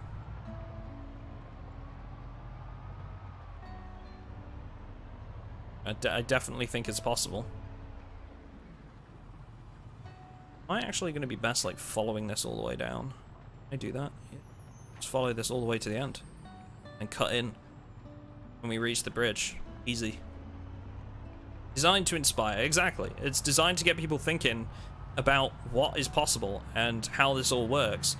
Because there are so many people that just don't realize that they can commission modders to build what they want to build. And And the modding community is a massive part of Project Zomboid. You know, these mod makers make their living doing this sort of thing. And I'd really like to see them rewarded for their work, you know? The more work we can push their way, the better. It's just a matter of what do people want built.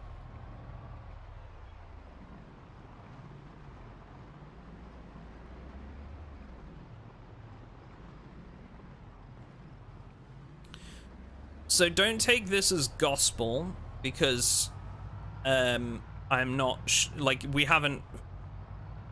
he hasn't found anyone for it yet. But I was talking to Clean the other night about a map for Stalker, and he's basically willing to fund the creation of a map. And although D-Man is working on one that's very much centered around Stalker Anomaly, Clean would like one to be made that's a bit more real. And brings in like a bunch of the different locations from the games and also from real life. So we kind of settled that he was going to go away and have a look for somebody to make something like that. But like I say, it's nothing's set in stone, nothing's confirmed, so take that with a pinch of salt for now. But hopefully he can find somebody and potentially get something developed. Maps take a long time though, especially standalone maps. They can take months, years to make, depending on how big the team is and stuff. So again, take with a pinch of salt. Oops. Oops, oops, oops, oops, oops.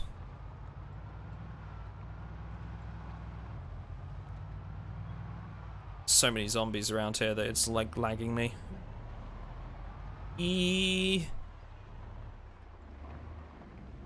Going. Oh no. No! Oh! Don't do me like that.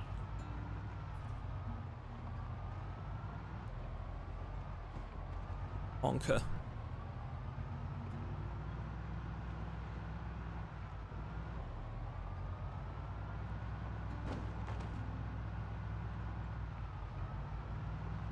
So many zombies. Will Knox County get expanded? As in the vanilla map? Yes.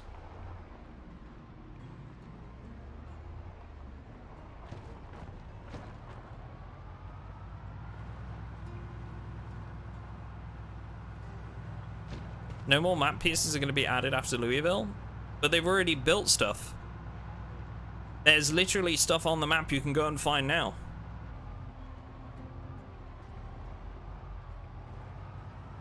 It's off the map, but it's there. There's. I was going to say I don't think they said that. Also, hi Nasco. Love you. Hope you're well, boo-boo. Is winter really that hard to survive? Depends on your experience, really. As long as you've got warmer clothing and you know you can find food. Oh my god, I'm dead. I'm so dead. I'm so dead. Leave me alone. Who was it earlier that said, how are there so few zombies in Louisville? Who was it? Own up. Who said it? One of you earlier said that. Who was it? I'd like to go back to that moment.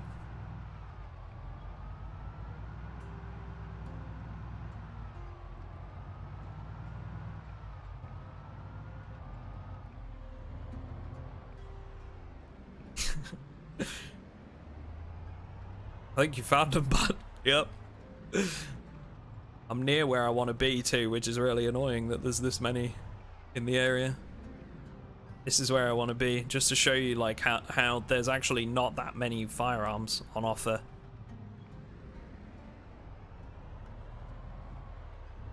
I cut through here, this way.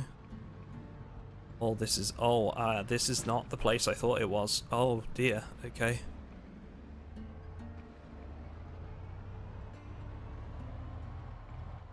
Want to get in... There's like a... There's a storage place. A nice little car park in this bit. A lot of zombies here, though. There are a lot of zombies here. I need to find a decent place to park up. Here will work. Right? Yeah. Got this. Easy peasy. Right, chat? Right, chat?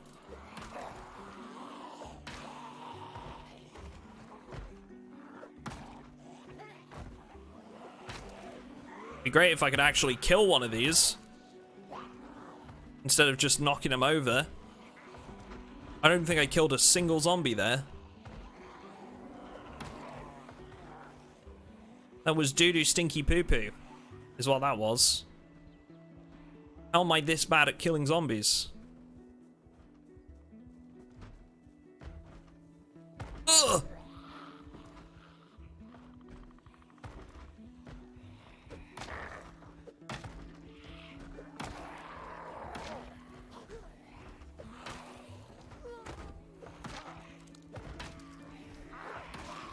My character is trash. Kill one! Jesus.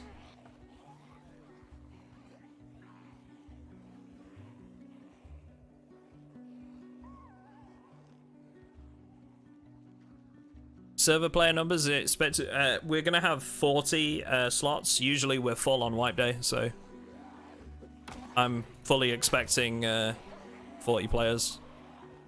Especially with the fact that we're doing something quite unique this time round. I'm sure we're gonna have some new players coming in. Oh my god. I'm so fucked. Just love it if some of these zombies would fucking die when I hit them. Thank you.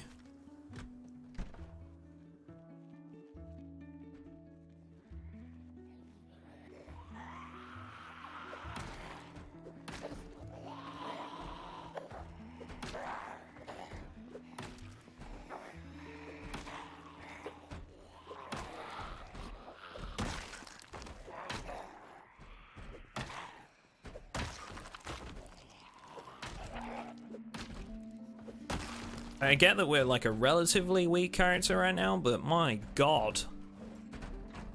This is awful. Any guns? Any ammo? Yep. A little bit. Hopefully these doors sort of stagger them a little bit on their entrance. Is that a pilot?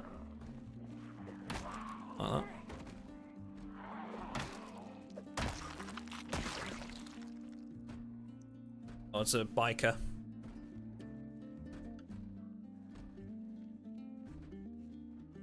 That's not ammo? Packet projector? Oh, you're right. Oh, wait. Oh, is that like the outer casing? I think, yeah, you're right.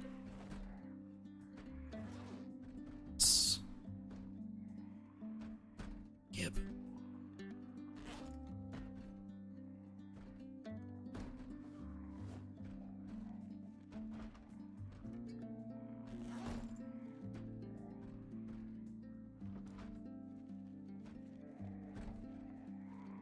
But I'm sure some of you are very much used to seeing even more loot than this in military locations.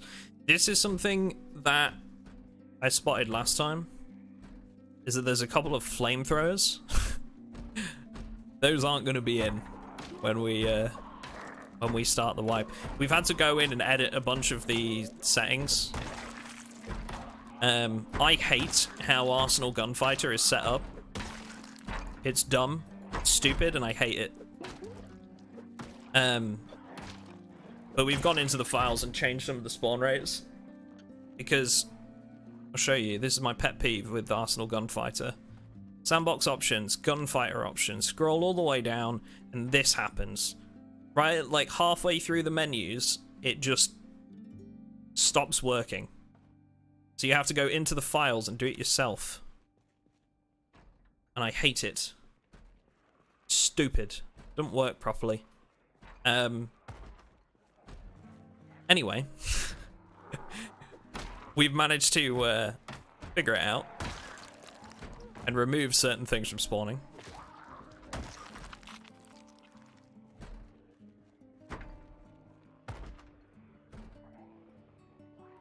RPK.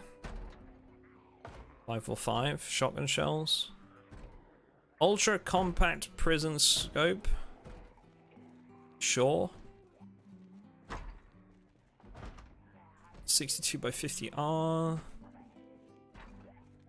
But like, this is what I was saying, even at a gun store, there will be like some items that you can find, but it's not going to be maybe as much as you're used to from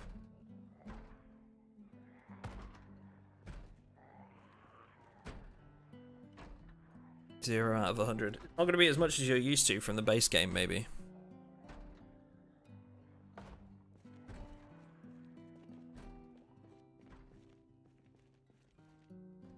Alright, I'm getting rid of this Karen bit. That thing's stinky doo-doo.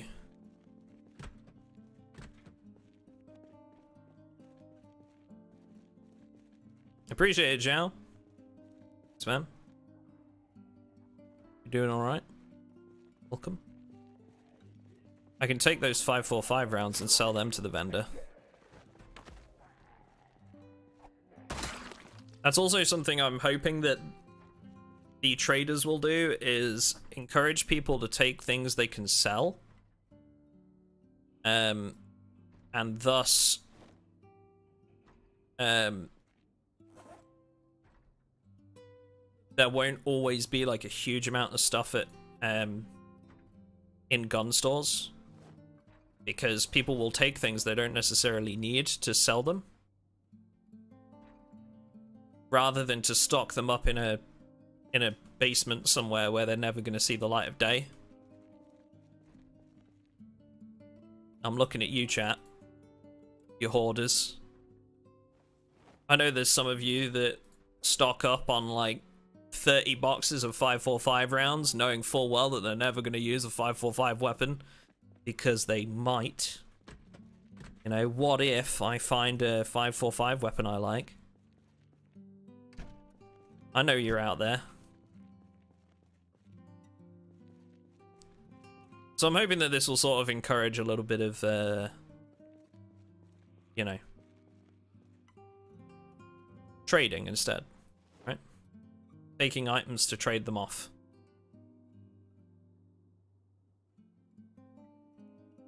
Feel called out. Have you been peeking in Bender's cabinets?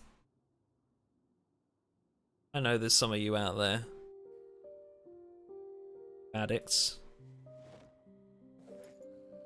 545 by 39 drum mag. Yes. Gib.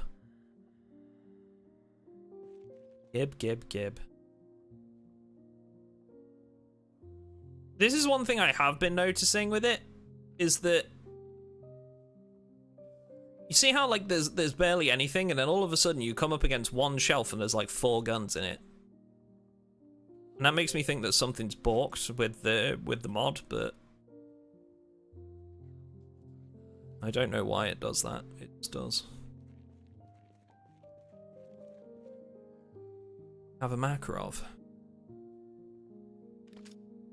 It's the 380 Auto Makarov, which is the poop version, but it should be really easy to use. Hopefully quiet. Bender rifle scope.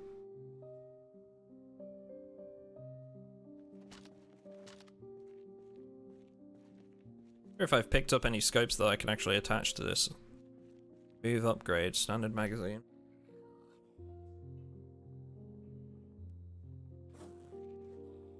Sort of keeping an eye out to see if there was anything I could throw on this. Bipod. Don't think I can put that on this gun. I'm looking for like probably AK compatible scopes.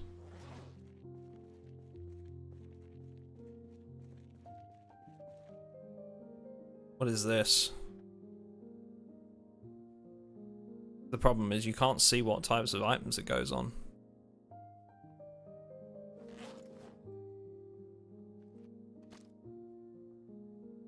Upgrade. There we go.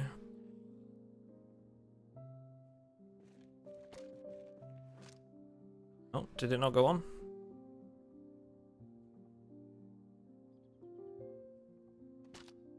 God damn, look at the size of that thing. That's what she said.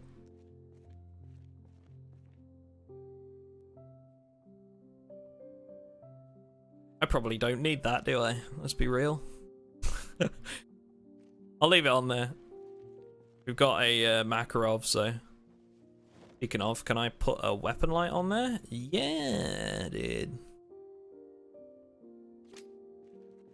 Little light on my pistol.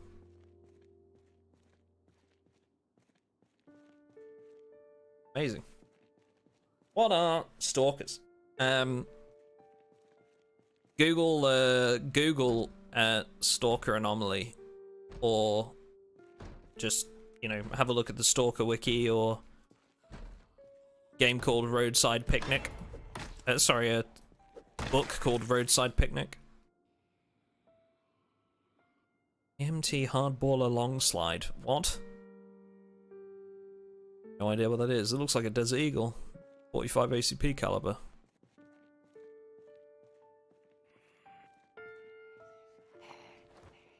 Yeet.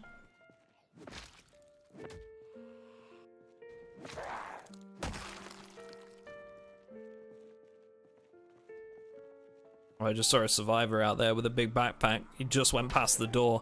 But I know there's a big group out there too.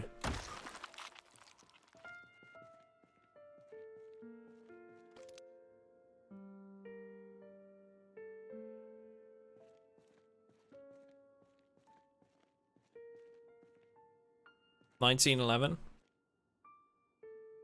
Oh, it's just like a regular 1911?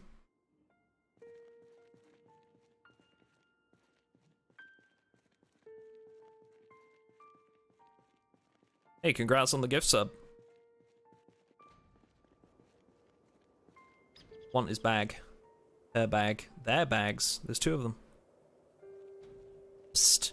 Hey. Psst. Wait.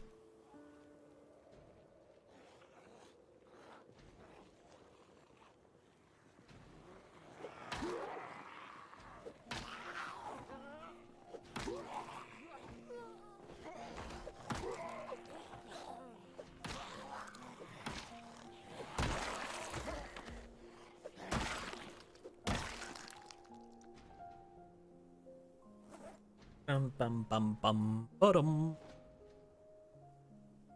bum bum bum bum bum. We got plenty of ammo out of those boxes, which is great. Go sell that back. How does one join the server? This is just a private testing server at the moment, but the full mod set is going live on September 1st on our Patreon server, and you can find that as a link in the description if you're interested.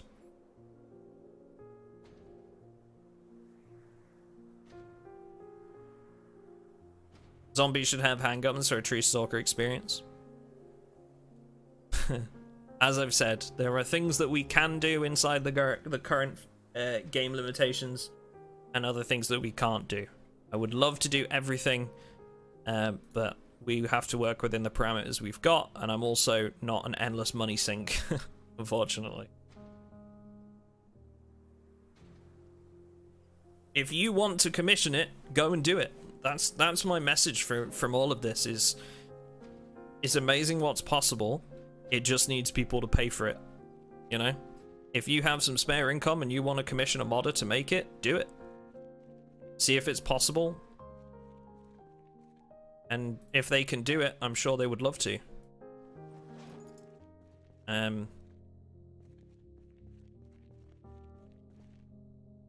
But I unfortunately cannot afford to commission any more than I have this time around.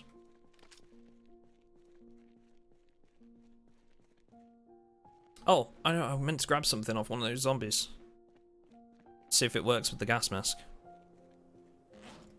Balaclava. It's not. Also, my beard comes through it.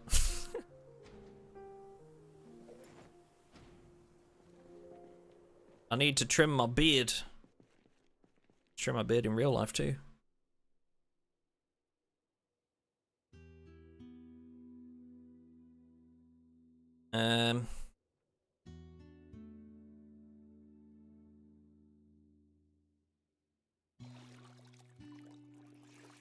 Attaching guns to zombies' hands is possible. Do they actually use them though? That's what Anne Pancake is getting at. The zombies in Stalker use weapons sometimes. Like sometimes they'll fire guns at you. Very inaccurately. But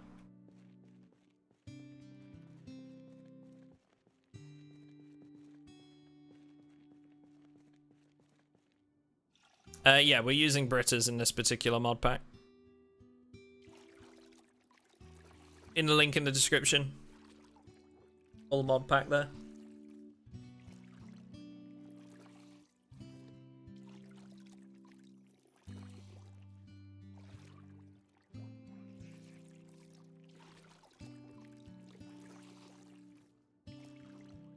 Flamethrowers have been removed because fire on multiplayer servers is no bueno.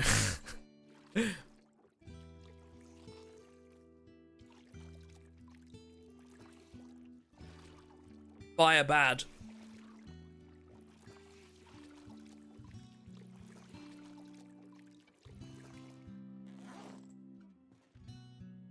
Yeah, we've removed those and miniguns, but I think we've still got low chance of grenade launchers spawning.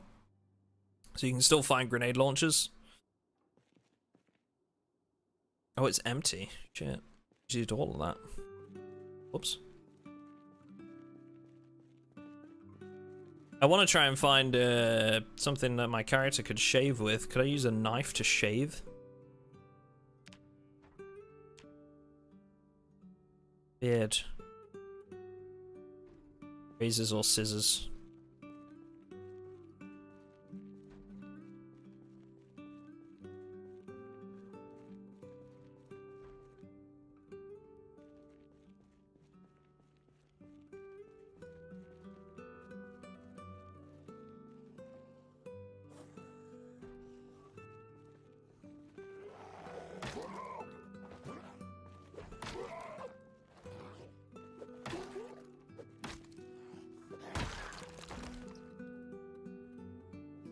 It definitely feels more Stalker-esque though, having the full, like, the outfit with the balaclava and everything.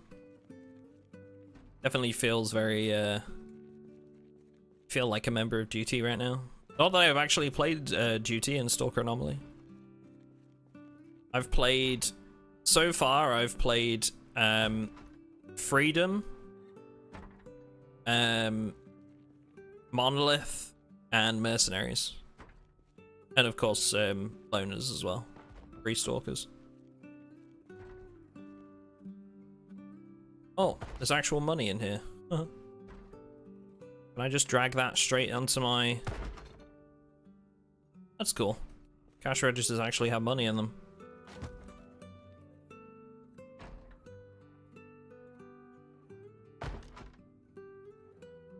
Do do do do do do do.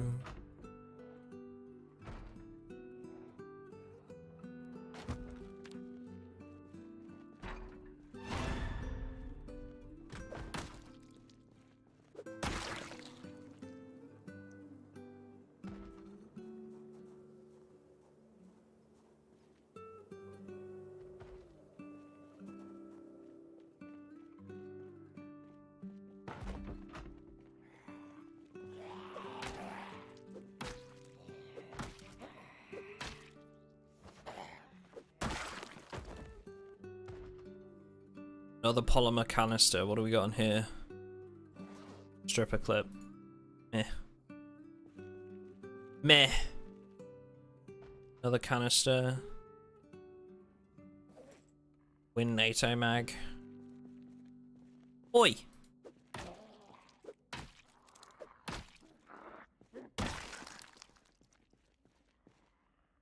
Another box of 762.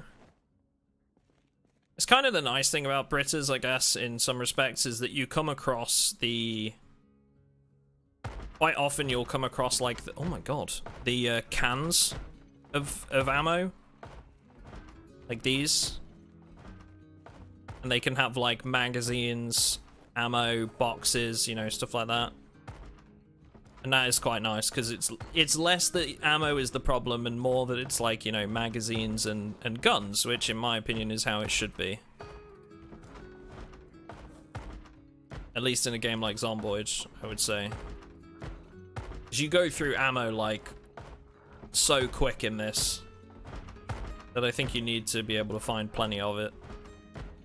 Right, let's try this.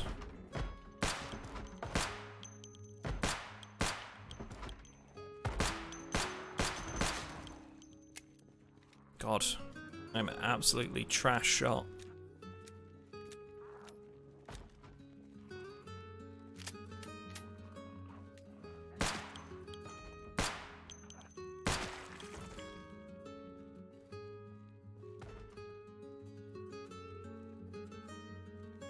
Da-da-da, do-do-do.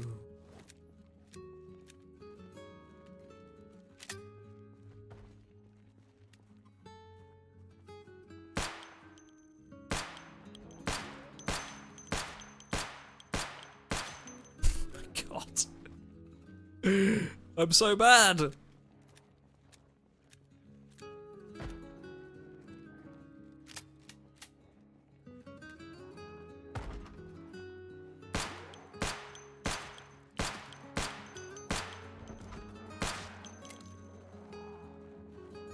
It's important that I keep doing this because we need to train my aim skill. We've only got like a couple of bullets left though. Let's go for the... We'll go for the car. Ooh. Military.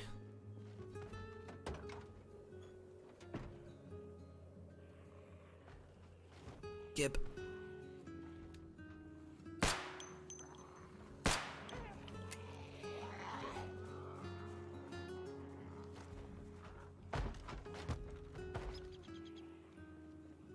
You missed out good with bad. No, I'm pretty sure this character is stinky poo poo at shooting.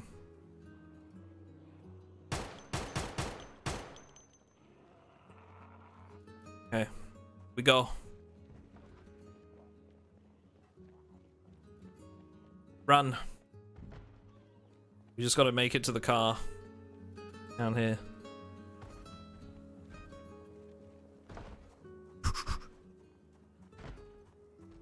Oh!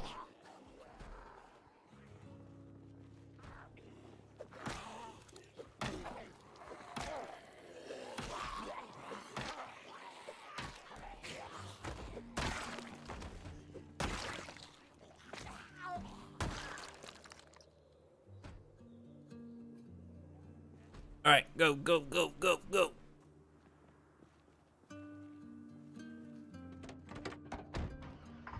Right, we addy. Done. Later, losers.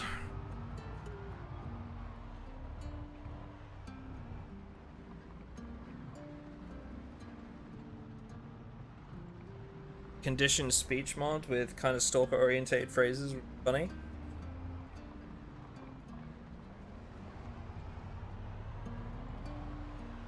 Yeah, I can see that. Oh no. Ugh.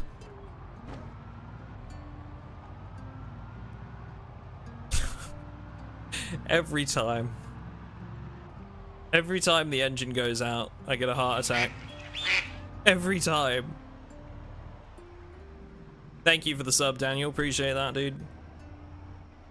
If you've been enjoying the stream as well, guys, remember to drop it a like. It helps get it in front of more people. I would seriously appreciate it. It'd be very, very kind of you if you could.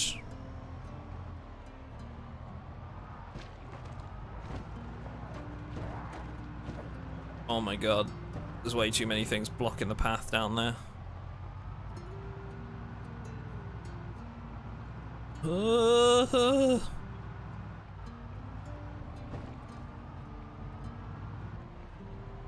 Nailed it.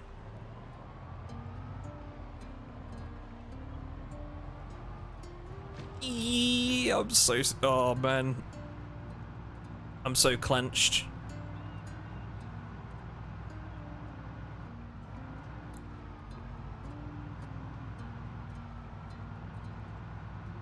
Thread the needle.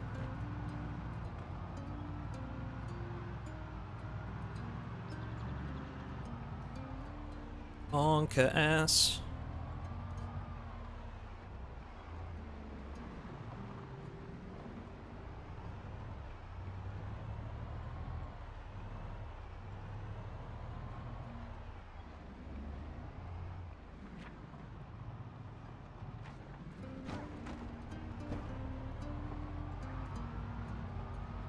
Oh my god. Roadblocks. Why? Falling zombies from rooftops.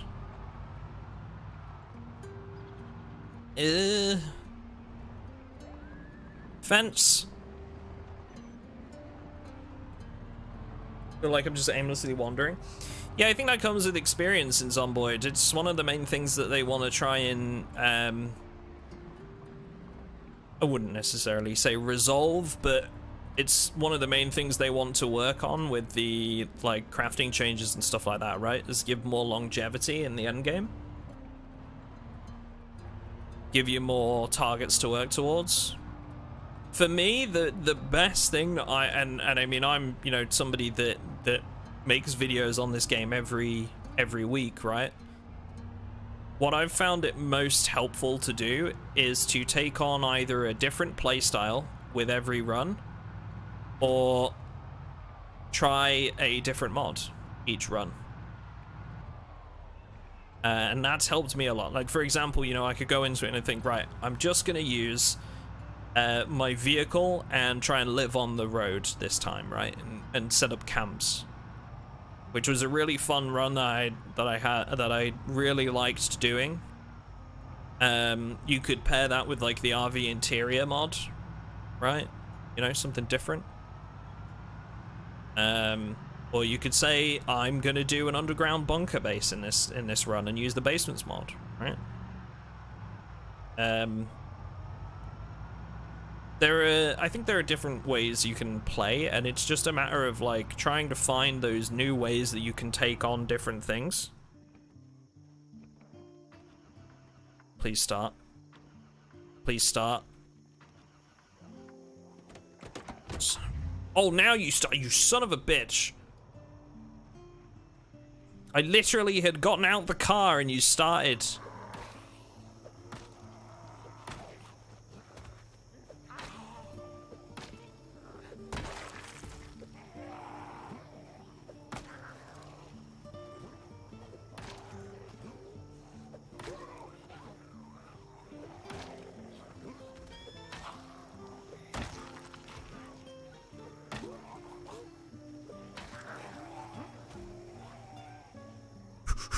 Oh my god. Okay, I need to lure them away from the vehicle.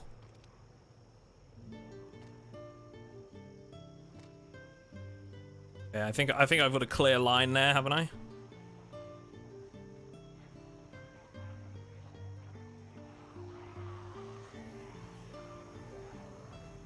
I'm going. We're in. We in business, let's go. Oh. Yeah, in one of our runs we did like we grouped up with a few people and hit like the Louisville Police Armory, right? Which is like insane. You know, it's just a case of giving yourself different targets every time you play. And try some mods individually that can help with that. You know, you could do a cryogenic winter run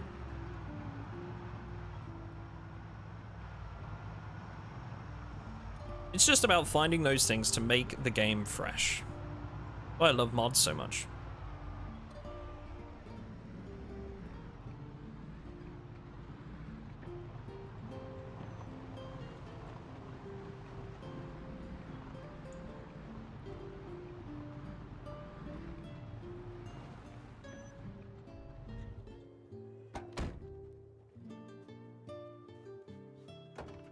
All right, we made it. I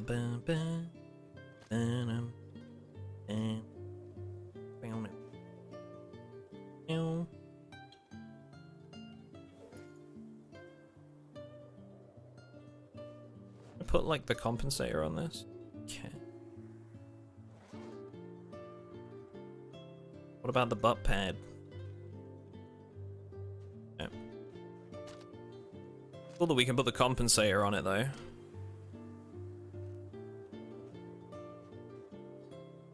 Now what I'm hoping to do,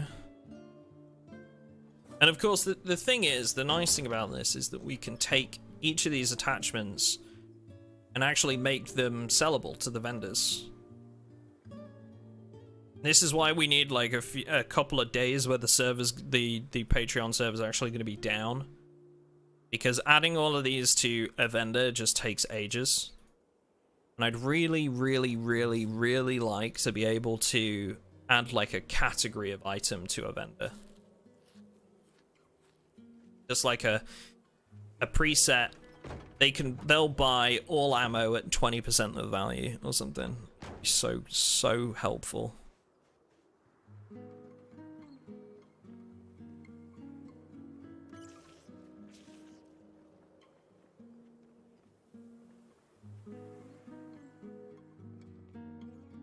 Alright. Hello, Mr. Venderman. Wait, you're not the ammo guy, are you? This dude I want.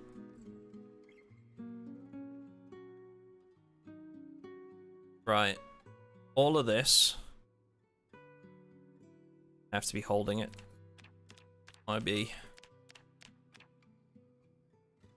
Got a bunch of 545 here that I don't need. And a bunch of 9mm too.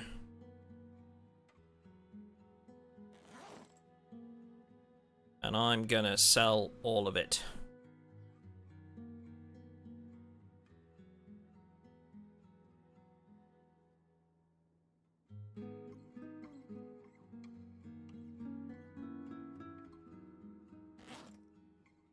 Eat. I don't buy these. I can see them. They're there. They're in your inventory. So why will he not buy those?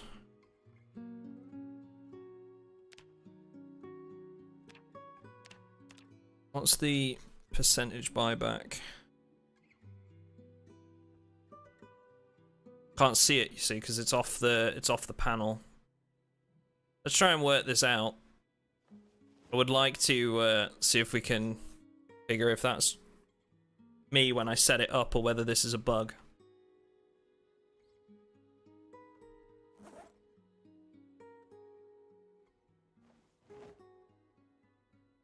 Okay, so he'll buy the 7.62.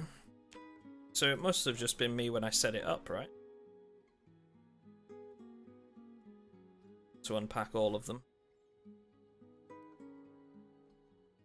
I must have just not set him up with a buyback price for these, I guess.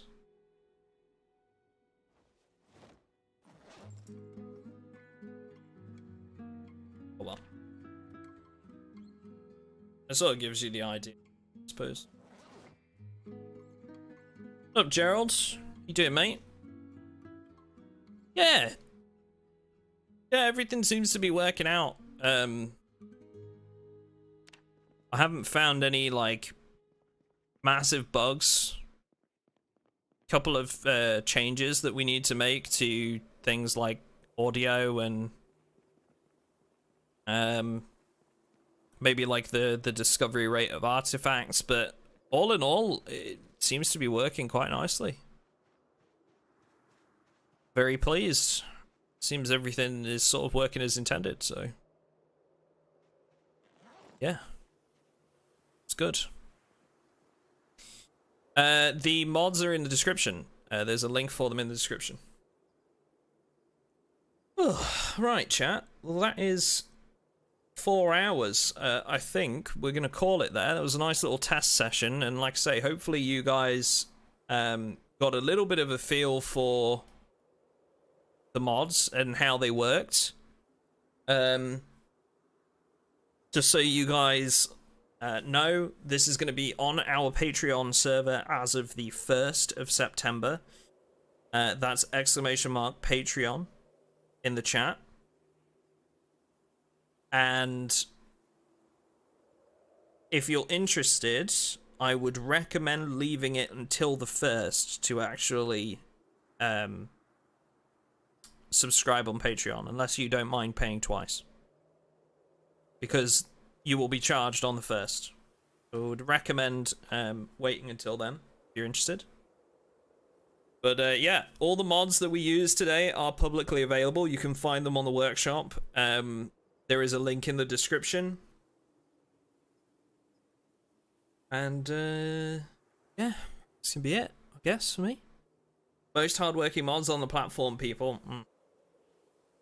Dude, wouldn't you like to claim that title, eh? But no, I hope you guys enjoyed it and got a feel for how the mods work and everything. Thank you for hanging out, guys, and yeah, I look forward to seeing you on the Patreon server on the 1st, and I'm sure I'll be doing some videos of this as well. Yeah, the mod will stay up, Demi. Yeah. You can watch this back if you'd like to, just to get a look at some of the features. And like I say, I'm going to be doing a video or two about the mod set as well. So we'll do a how we made Stalker in Project Zomboid, and we'll probably do like a video of some of the gameplay footage as well after the wipe, I'm sure. Right. I'm going to love you and leave you, chat. Thank you very much for hanging out. And I will see you all in the near future. Take care.